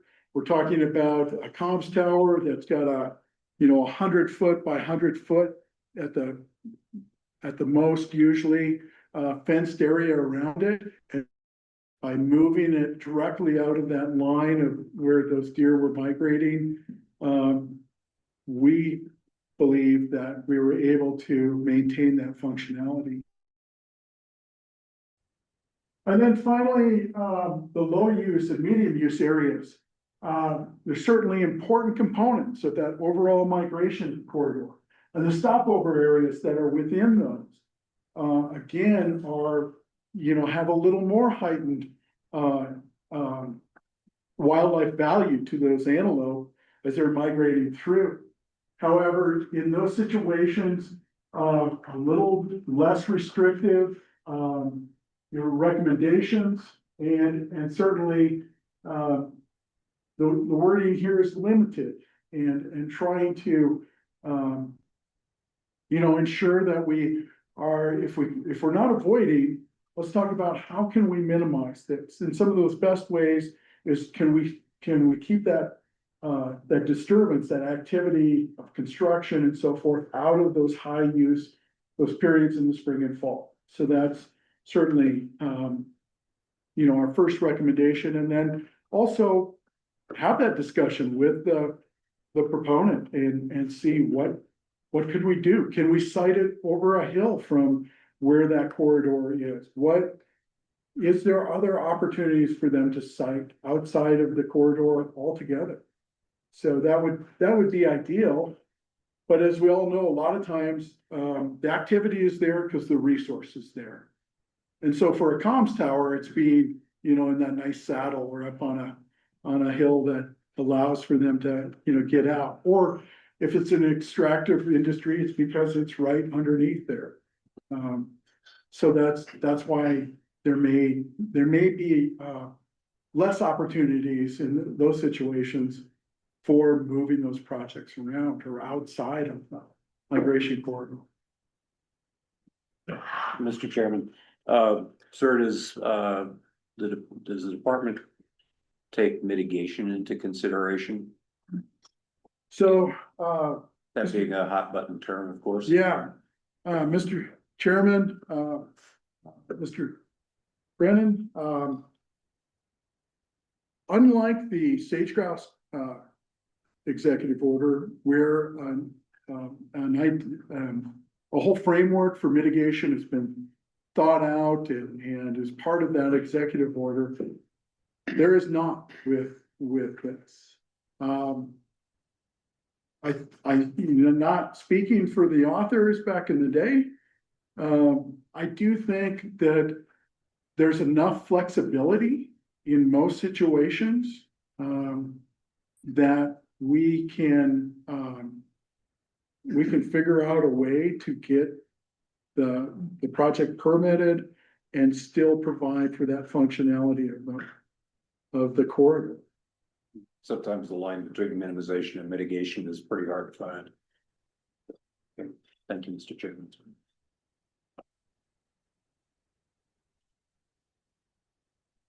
I did want to, I mentioned it earlier, but I did want to visit again about private land and again, ensure that you all understand that it's, the executive order wants to ensure that we are respectful of private land rights and therefore ensuring that landowners are aware that if they want to do something on their property, they want to build a new fence or a new corral or drill a well or something like that, that they're able to do so. I did want to add that there is on privately owned land where there may be a third-party developer doing something like permitting an oil and gas, or they want to drill a oil, right, or gas well, and they're going to need state permits from the Wyoming Oil and Gas Conservation Commission, perhaps DEQ. What is recommended is that a service use agreement between the landowner and that third party is developed. And this is usually done with us. And we have not done very many of these, but it's essentially ensuring that everybody is aware of what is on the ground as far as the migration corridor, that we've discussed opportunities for minimizing those impacts. Or potentially there could be, I'm not going to take that off the table, that if there's voluntary mitigation being offered, that's something that would certainly be beneficial, right, to maintaining that functionality. So just want to make sure you're aware that it's not like, anything goes on private lands. There's still an opportunity for the developer and the landowner to consult with us, see if we can help provide some guidance on, best management practices, et cetera, to help those projects go forward. So yeah, I mentioned this earlier, wanted to talk about since 2020, since the governor signed the the executive order, we've reviewed about 83 projects, and that doesn't include the quarterly oil and gas lease sales for BLM, the state lands, oil and gas and solid mineral sales. We review those as well and provide input to those agencies on migration corridor. And essentially what we're asking is, and I'll talk to this in a little bit, but we basically asked them to defer to the state's executive order. That's not above that. We want them to essentially recognize that there is a migration corridor that may cross a lease that's being proposed for sale, and defer to the state to review that for compliance. So to give you an idea of where those 83 projects have been over the last almost 6 years now, most of them have been right here in Sublette, mule deer migration corridor. And with the balance of 20% in the bags and 16% in the Platte Valley. I would say some of that is also, given the size of the Sublette mule deer migration corridor, compared to the Platte Valley and bags, or at least there are those components that don't go into Colorado. We stop our executive order at the state line down there, but those deer don't. They like to spend a little time in Colorado. Or it's Colorado deer that want to spend some time in Wyoming. So what kind of projects are those? And starting up here at the top, this 4%, and I hope you guys can see that, relates to this first comms tower, and then we just go around the clock or the wheel here. Transmission lines, fencing, of interest here, about 7% have been related to mining. They have not been an APD, a permit to drill, but they're other activities associated with oil and gas. And then close to that is actually mining. About 7% of that is, a lot of that is like limited mining operations, ranging anything from a permit for a ranch permit, or a small kind of, usually those are 15 acres or less, so pretty small. And generally because of that, and because of we haven't seen a situation where that's been like a hard no. Of interest over here too is, I think 18% of has been associated with urban development.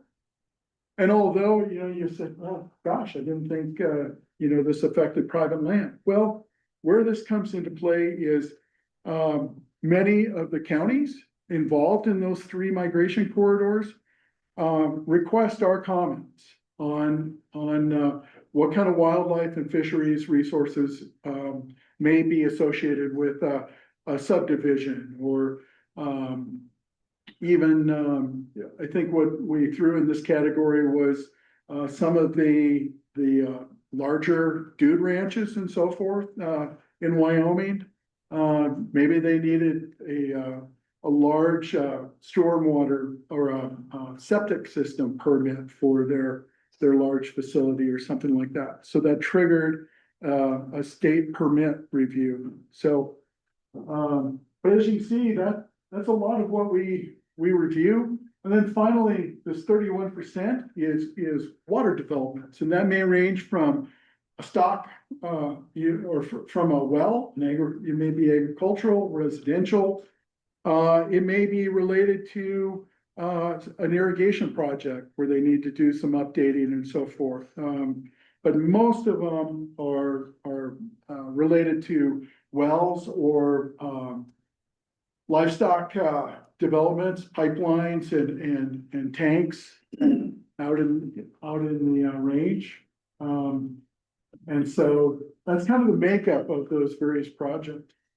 Anything up there surprise you or want some more clarification on? Mr. Chairman, I think something that surprised me about this was seeing reclamation counted in part of the projects you review, because I mean, it's good for wildlife reclamation, but I didn't consider that. Yeah. That surprised me. Mr. Chair, Mr. Renzo, it is, yeah, kind of interesting that would be on that list, really.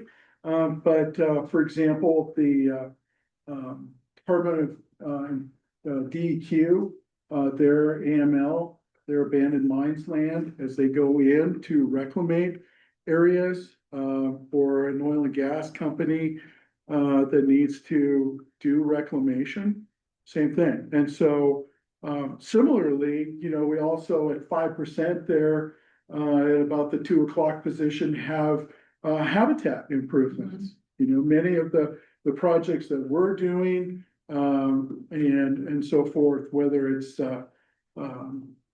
these zeolite structures or other things, you know, whether it's us or some other land management or you know, a company that is doing mitigation work, you know, they're reviewed as well. So.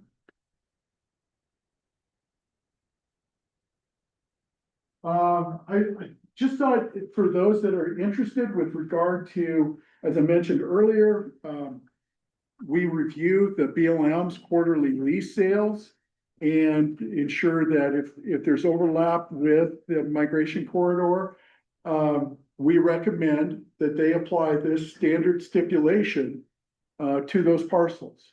And in a lot of cases, quite frankly, what we're doing on this is the QA/QC because they have our maps and so forth, but we're just ensuring that they've provided that on the lease notice and so forth. But this is the actual wording that goes on to those lease notices for BLM oil and gas sales.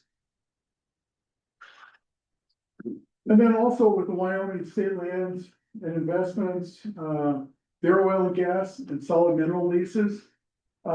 There's a few stipulations that they put on their leases that pertain to wildlife and fisheries.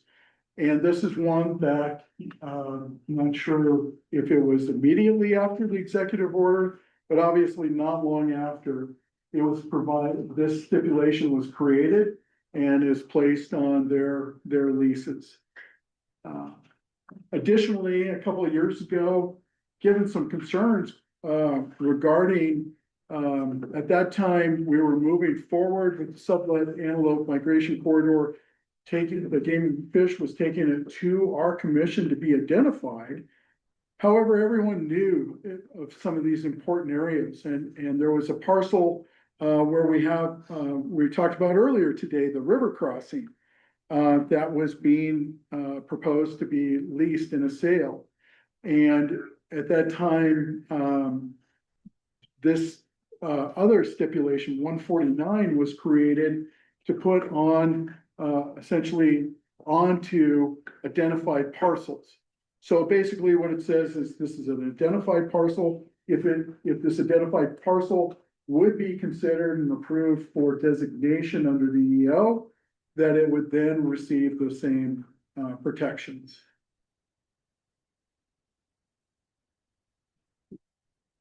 You know, I know you guys have copies of the executive order. I just threw that in there. I guess it is a picture of a picture. And so I do have one picture in my slideshow. But otherwise, I think in a lot of ways, you know, implementation of the executive order, this is kind of where it hits the road, right? This is where potentially could impact, you know, development. I think as we walk through these, there's a lot of opportunity to move forward with projects and still maintain that corridor functionality. I think that's something I hope you can take away from this. Any other questions? One question, this keeps coming up in my mind, and it's probably not as appropriate for this meeting as it is for a follow-up. But we continue talking about the science and the science behind this risk assessment.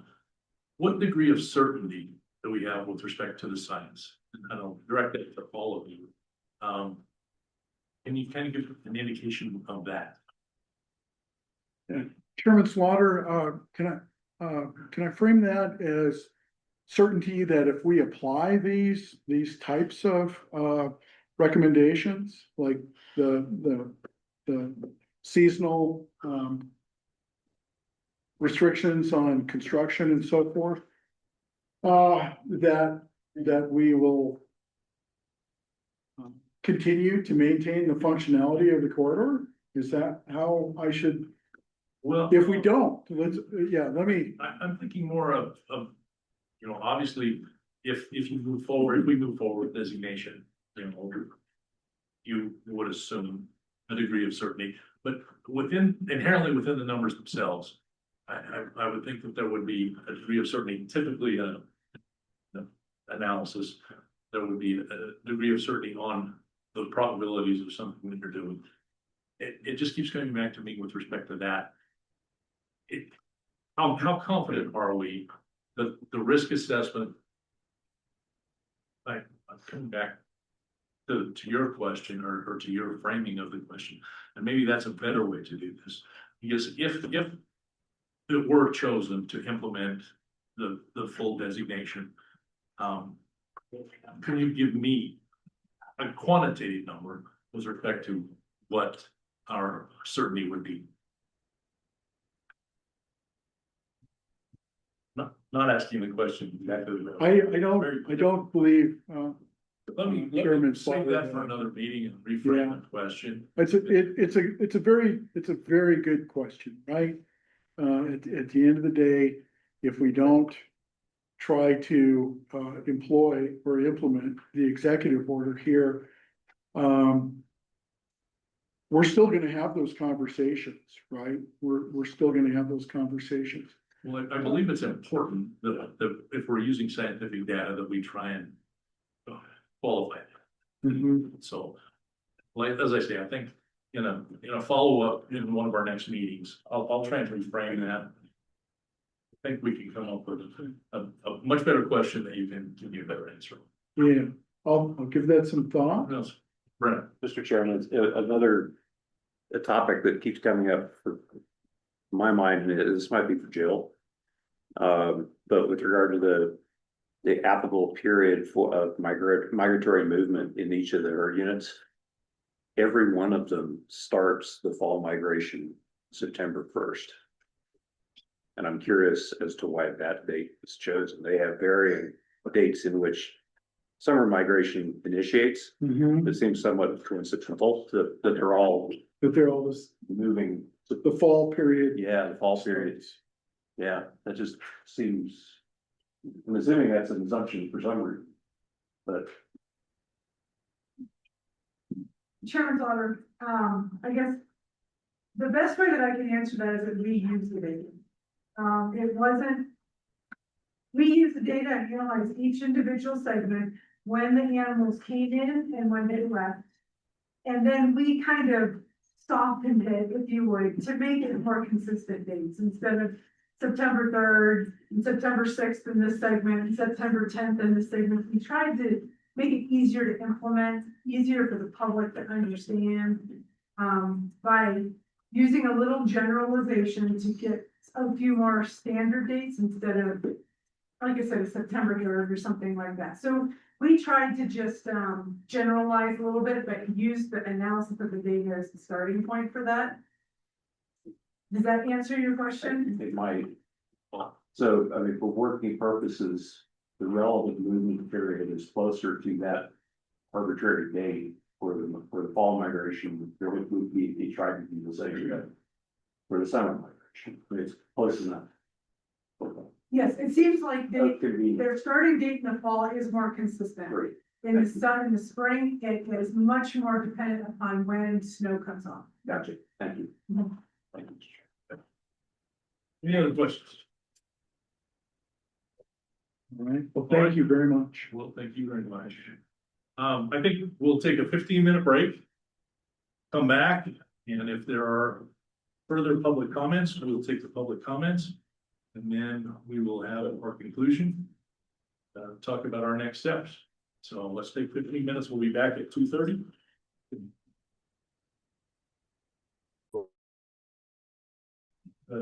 Registration. You're not sitting, but that's what it's signed up to. If you'd like. I think you're, yeah.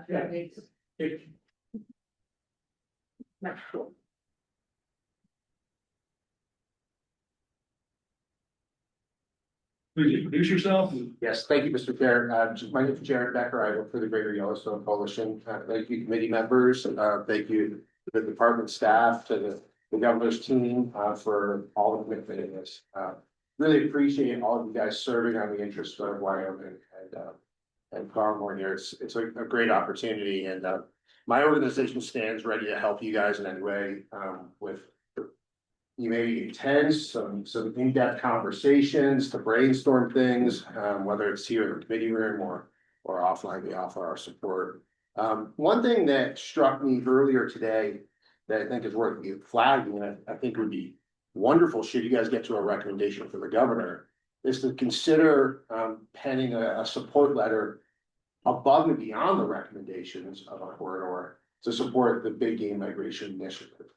The governor's team has put a lot of time into that, brings a lot of resources to bear for private interest and public interest. And so it's something that's above and beyond your charge here, but there's incredible power in this community, to do a recommendation like that to support the department and landowners that deal with these migration corridors.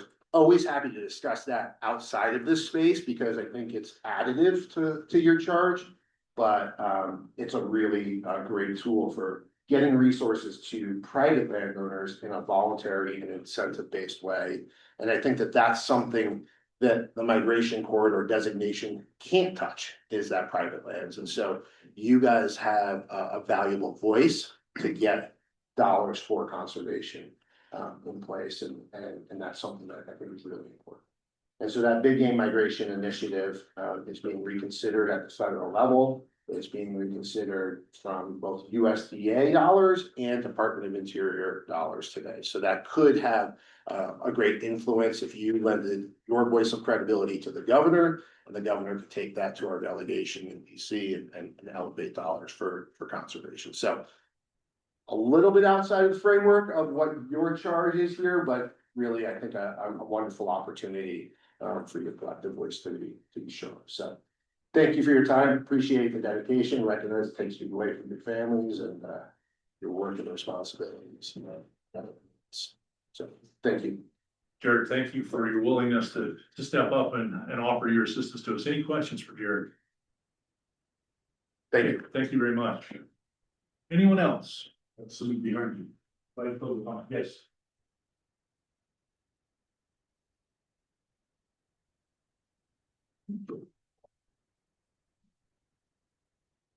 Aaron Slaughter, members of the working group. Thanks so much for being here today and your service. My name is Josh Meck. I'm the Wyoming Field Manager for the Theodore Roosevelt Conservation Partnership. I remember a couple of years ago standing in this very room as the commission was deciding whether to identify the corridor, and the messaging that I presented to them and several others presented to them was essentially how important it is for us to lead as a state in conserving migration corridors. And what is the message that we're sending to our federal partners, or our federal land management partners, if we're not being the ones leading the charge on this. So I'm very thankful for the governor's executive order. I'm thankful for the department and all the hard work that they've done to do good solid science to get us to this point. And I'm thankful for all of your expertise in reviewing the recommendations from the department and and being able to share those with that ultimate decision with the governor. So, my organization, Wyoming Sports People, are here to help with that process. And we thank you for your service, and just encourage you to really keep that in mind of keeping Wyoming in the driver's seat of conserving wildlife, and this iconic pronghorn migration, this iconic herd that people from not only all over the state, but all over the country would absolutely love to be able to get to experience, whether through hunting or through just simply enjoying it. Thank you. Any questions? Questions for Dodge? Thank you once again. Any other questions?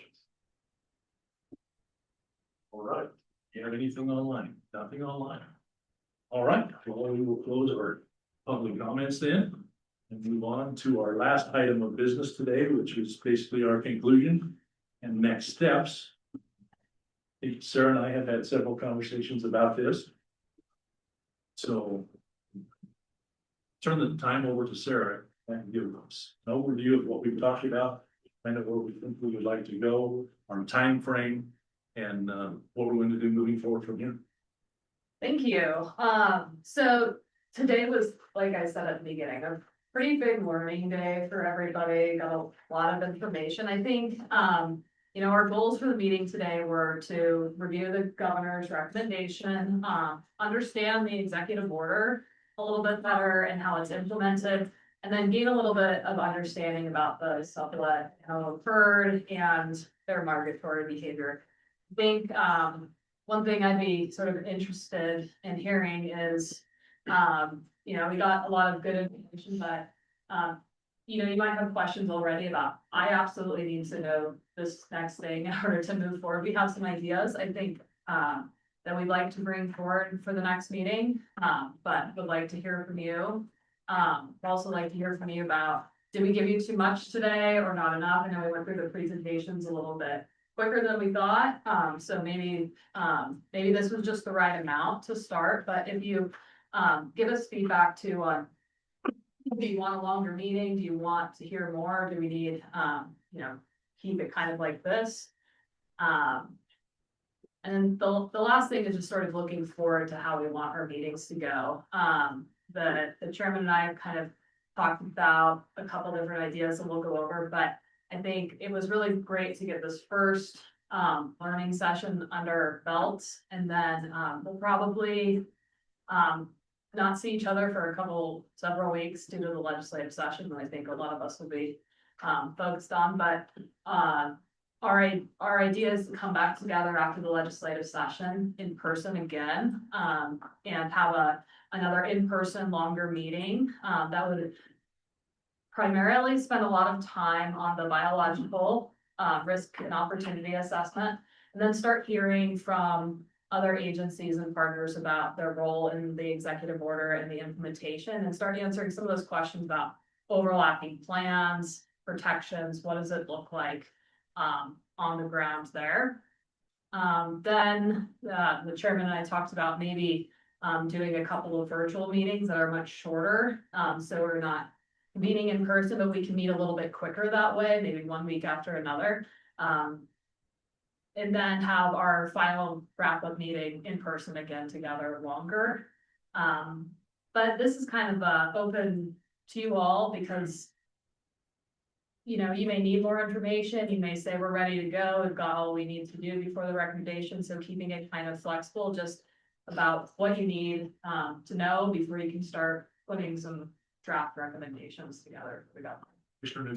Chair Slaughter, question for you, maybe Sarah. At what point do we start hearing from each of the folks here at the table? I haven't heard that from Commissioner Connolly yet. I know he always has a lot of wisdom. That's the first time I've ever heard that expressed. I've known Ken for a long time. Good question. I think, are you asking about like a formal presentation from the county or?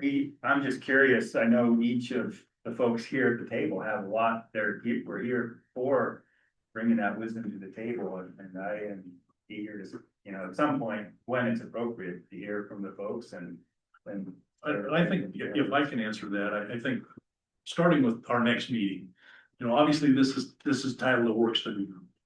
And so I think with that being the case, obviously we need to roll up our sleeves, we need to do some work as a group, not just hear from the experts and hear the scientific data. So as Sarah had referenced, we had talked a little bit about what the structure of the next meeting would be and talked basically about the fact we thought the next step would be talking more in depth about the biological risk analysis. And then starting with the segments and working with each of the segments individually, and then talking about the bottlenecks, the high use areas, the stopovers and things of that nature. And I think that's the point in time where we start having more dialogue amongst the group. I think I'd like to see, I learned something today. I'm not sure that in a work study group like this, it's necessary to use Robert's Rules of Order. You notice I got much more lax this afternoon with respect to that.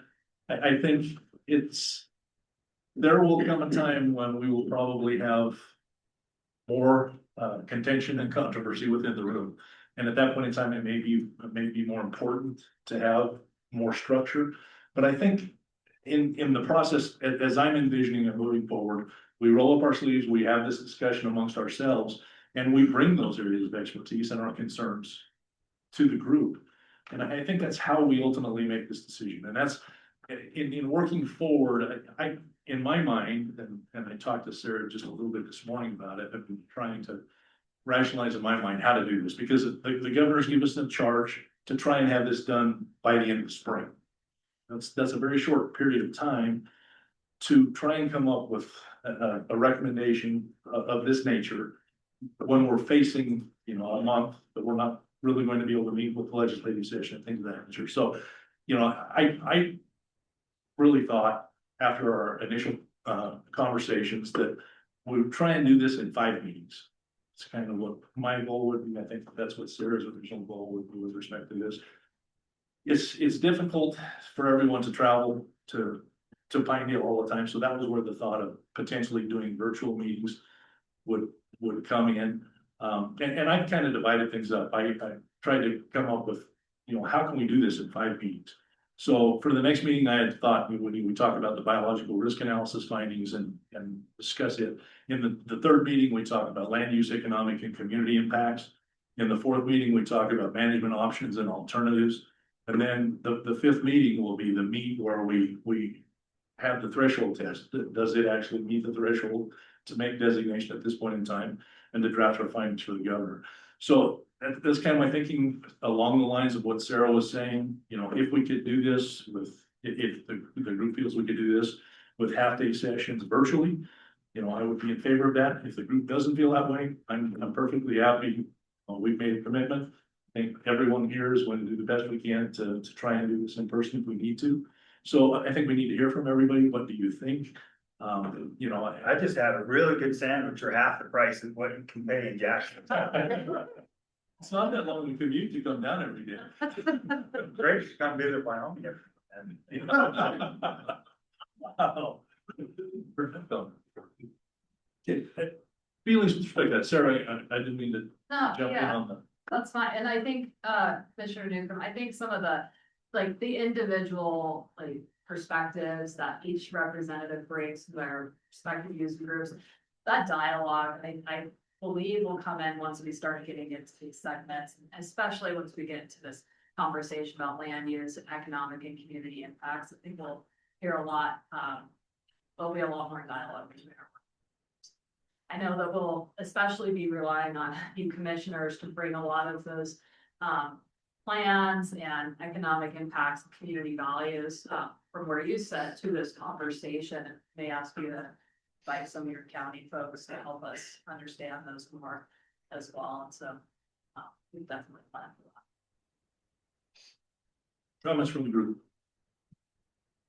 No. Yeah, Mr. Chairman, I think, I guess my perspective is I understand the virtual and trying to get the, 11 people plus the rest of the team in a room's tough. But I think when we start talking, like Commissioner Newcomb was talking about, different opinions from people, it's always better to be in person than on a virtual screen. So that I think the conversation and dialogue with people are meaningful, because you can see people's reactions to conversations, especially if we get into some certain aspects that there might be differing opinions, and try to work out and try to see what kind of a compromise or something that'll come is way easier in person than it ever is. That's where the collaboration. But I get that the reality is sometimes you gotta do that, so as much as we can, probably when we get into segments. Trying to make that happen in person would be beneficial over information sharing where you're just taking in and not dialoguing amongst. Other feelings with Mr. respect. Chairman, I would absolutely agree with that. I think in person's better doing this. Because one of the big hurdles I see, you got the 8 specific areas. Distinctly different. How do they tie together and find a decision is the whole thing. So that's part of what I'm trying to wrap my arms around. What does each one mean? Was Jackson, I know little about it, I know a little about Southwest. And I know the effects on the economy and everything else like that, but how do they play together? What drove that to have 8 instead of 3 or 4? What was the decision-making process that made that happen? Because I see a lot of stuff down south where I'm at that comes, I'm quite from Jackson, but I'm close. I get to watch those herds come through these areas and stuff and here. So wrapping my arms around that, I'm still struggling with that. So it kind of sounds like to me that you would almost prefer longer in-person meetings than trying to fill in with shorter meetings online. Even if we were in the Farson and the community hall to save you an hour drive. Yeah. And everybody drives, I've used that facility quite a bit. So when truly did arrangements for that. Yeah, I personally, I like in-person meetings when I'm not real comfortable with the virtual world. So, and I certainly glad to do that. I think it's going to be, as I say, trying to get this many people together that many times in such a short period of time. It's going to be difficult, but I think we can do it. That's what we're going to do. I do. I'm sorry. No, it's all right, Mr. Chairman. To try to meet that kind of schedule, we will each individually have to use available information and look at it and really do our own. I've never met a problem that didn't require more time to think, talk about it. That with that timeline, it's going to be incumbent, I think, on all of us to really understand the risk assessment. And that may entail questions back to staff. Those questions, whether it be Mr. Henn or Ms. Allison, and response from staff may be informative for the balance of the committee as well, the working group. At the same time, I want to be respectful of staff's time. They have other obligations. You guys that want to go party in Cheyenne during legislature, more power to you, for gluttons for punishment. But, perhaps we might think about how we want to manage that kind of communication, just so we don't overwhelm anybody, but also to the extent one of us asks a question that triggers the thought somebody else and helps them. Oh, I was wondering that too. That might be helpful to support the face-to-face meetings. I agree, and in looking at our charge, when I saw it, really this came upon all of us in the last 3 weeks. And for me, as I said a little bit more in my introduction, I have been very interested in wildlife, and I've taken the tours of the migration routes and things of that nature, but I was not at all comfortable the first time I sat down and read the biological risk assessment. So I think it's going to be incumbent on all of us, as you say, in this type of a time frame, we're going to have to put a lot of time in ourselves, and we're going to have questions. It may be a long meeting next meeting, but once we delve into those questions when we get into the specifics of the risk analysis. What else? So we should talk about our timing then. Yeah, maybe with, well, for the next meeting. Yeah. Okay, yeah. So I think it would be great if we could set a day for the next meeting. Then I can work with Game and finish on trying to find a good location as long as we have a day, set on where we can do it. But then you have some maybe recommendations that we. Well, we've talked fairly extensively about this, and Sarah and I are going to be in conversation about this a lot over the next month. But I thought tentatively the week of either March 23rd or March 30th for our next meeting, that gives us time to get the legislative session over with and kind of settle down a little bit on that.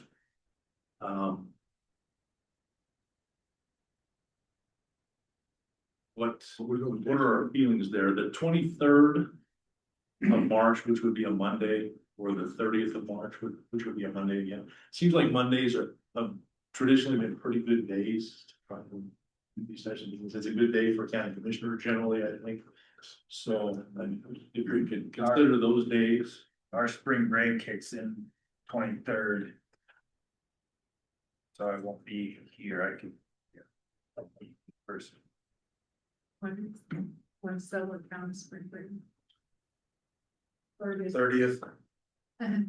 Go figure, and probably down south is the other, right? You're That's- not at yeah. that. I don't know, so that's the problem we're gonna have. I mean, it's going to be impossible to get everybody there, I think, no matter when you do it on every meeting.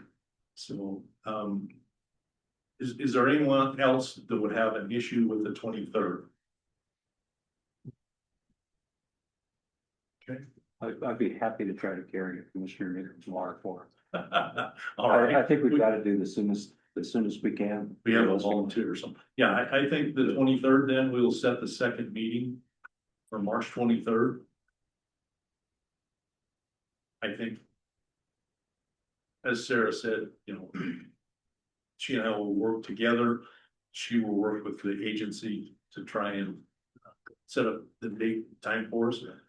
I think Mike's idea of potentially, looking at Parson might not be a bad idea.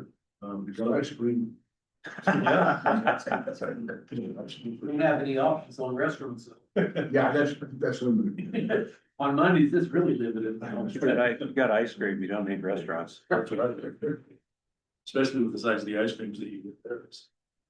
All right, so we will do the second meeting on the 23rd of March. So then for our third meeting, tentatively, I don't have it listed. We talked about, sorry, I have it on the cheat sheet here. It looked like we had talked about possibly April 6th. Yeah, I was looking at, maybe the week of April 6th.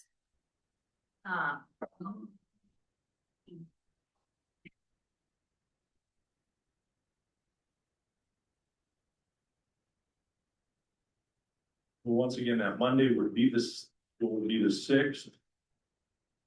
So tentatively, how is everyone with the 6th of April for our third?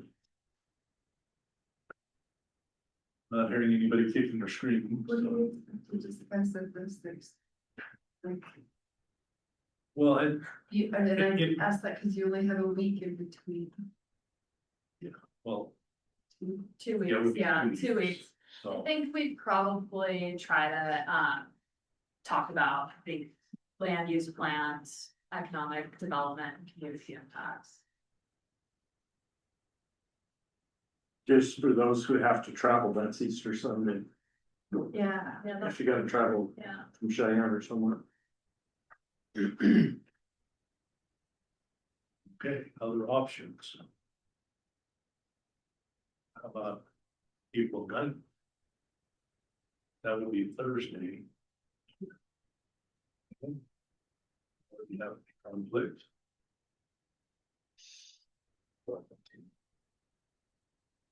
about Friday the 10th? I will not be here. Okay. Be a recurring theme, and we're not going to have somebody at Liberty Institute.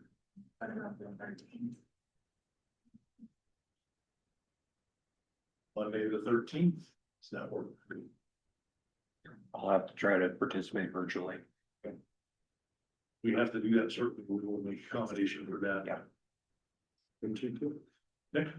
All right, tentatively, we will work towards April 13th for our third meeting. Don't know that we need to go further. Yeah, let's start with that, yeah, see how we do. I think let's each of us go back, digest what we've heard today, and once we go through the materials which we've been provided. I have got highlights and question marks and all kinds of things on my risk assessment that I originally copied myself. So that's what I'm going to do, is go back, go through those things and categorize those questions. I would kind of suggest that we all do those same things and get ready for the meeting. Yeah, Chairman Slaughter, I do have, kind of a document I want to send home with each of you. It's a notes document.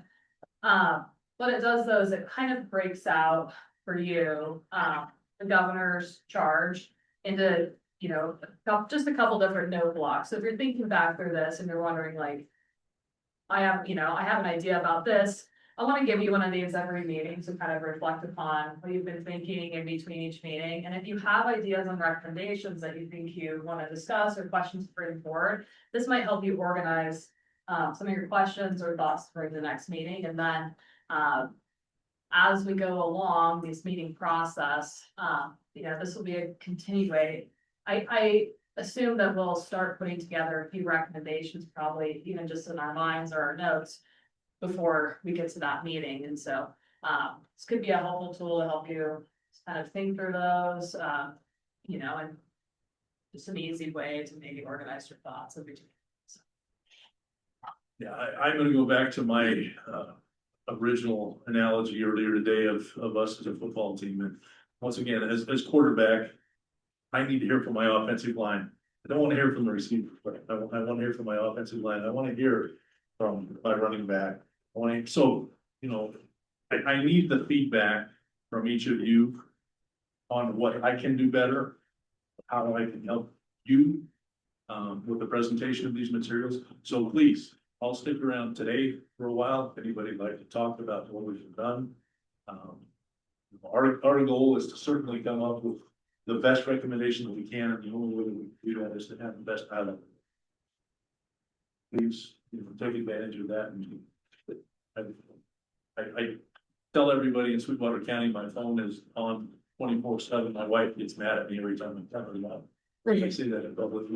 I want to hear the things that we can do in these meetings that will make them quicker, more efficient, and more productive.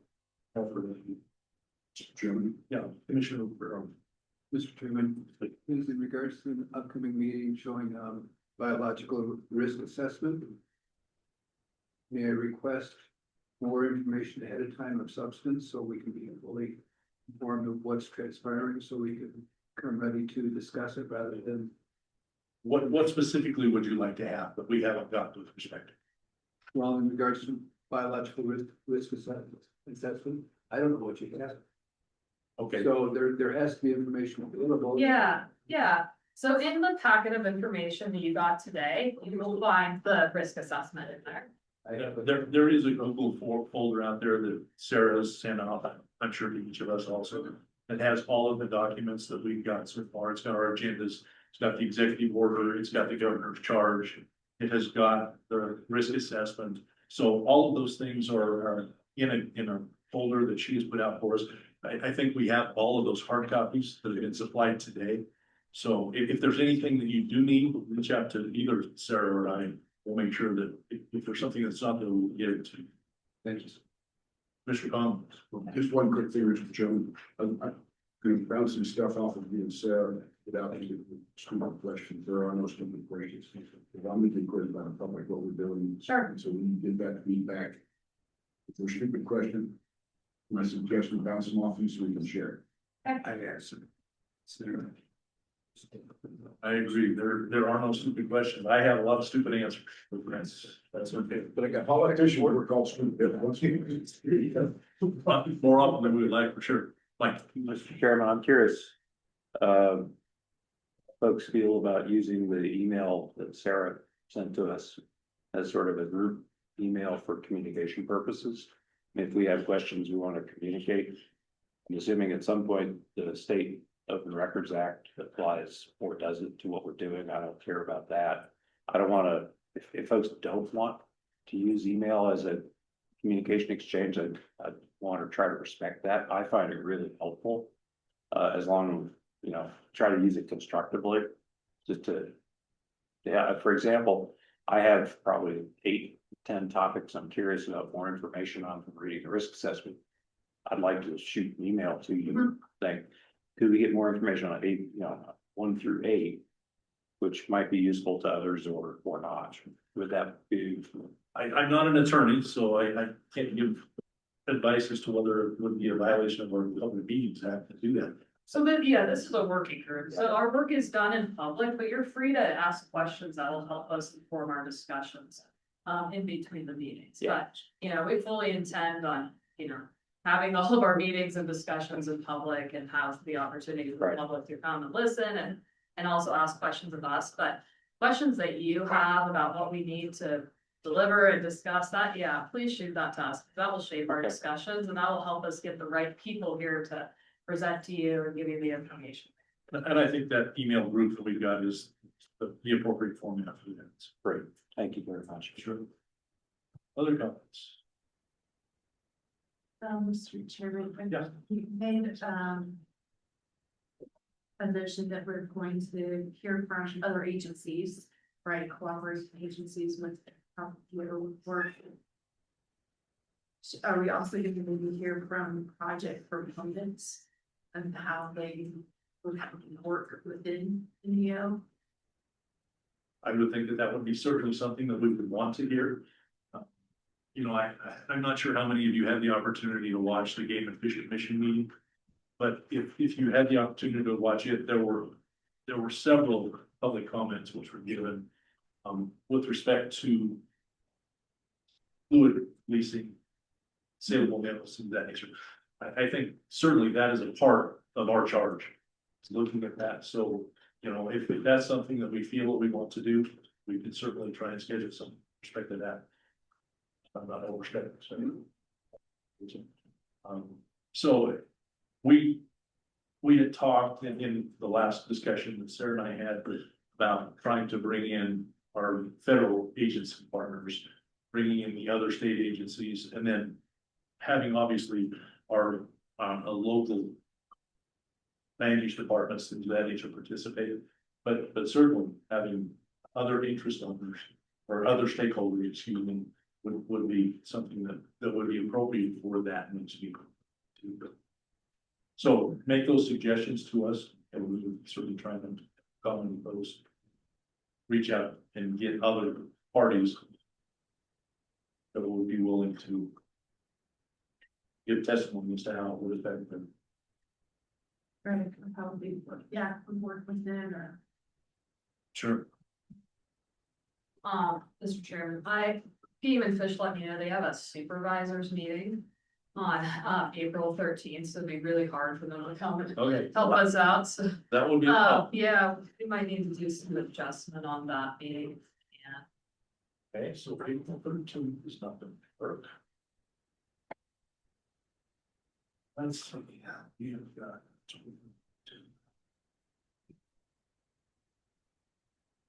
Would potentially Friday, April 3rd work?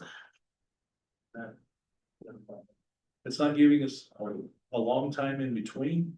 We may have to a little bit harder, with that 10 or 12 days in between that we would have from the second meeting to third meeting, that would be the case. But that would be another possibility, I think. Is that Anyone have a conflict with April 3rd? I see lots of thumbs up, but nobody. Oh, Mark say no. It's a holiday. Yeah. Oh, yeah, it's Friday. Ah, I don't have the holidays listed on my calendar here. Well, it was a good thought. Mr. Chair, what about starting a little bit later on April 6th, when we can come up that morning, not Monday?